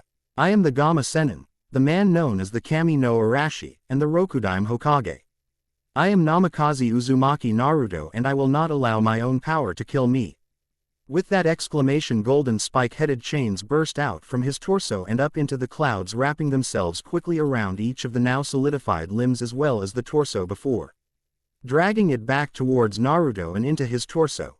As the clouds hit him, lightning and all, Naruto roared and the storm around him raged even harder in response as a literal tornado shot up around him, with arcs of lighting shooting through it before dying down to reveal the panting form of the blonde on his knees. Is it over? Questioned one of the campers after a few moments of silence. All of THM in attendance had witnessed the blonde as he arched himself and roared, and to accompany that thunder boomed and the air howled as a storm kicked up out of nowhere before he had settled back down. Now he was just lying there, no longer shaking and seemed to be just sleeping. He's stabilized but he seems different somehow, said Hinata after reactivating her Byakugan.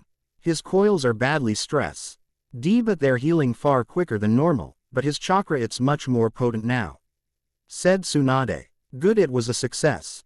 As for the rest of you, make the most of the remainder of your day. Boot camp starts tomorrow morning 6 am. Percy, Annabeth, Talia, Clarice and Nico, you will lead them through what you've learned the last few days, stated Kratos. I suppose we should take this time to come up with a new schedule then, stated Chiron as the campers filed out, led by Hinata so they wouldn't get lost, though all of them still talking about what they'd witnessed. The end. Remember to subscribe and like this video. See you in the next video.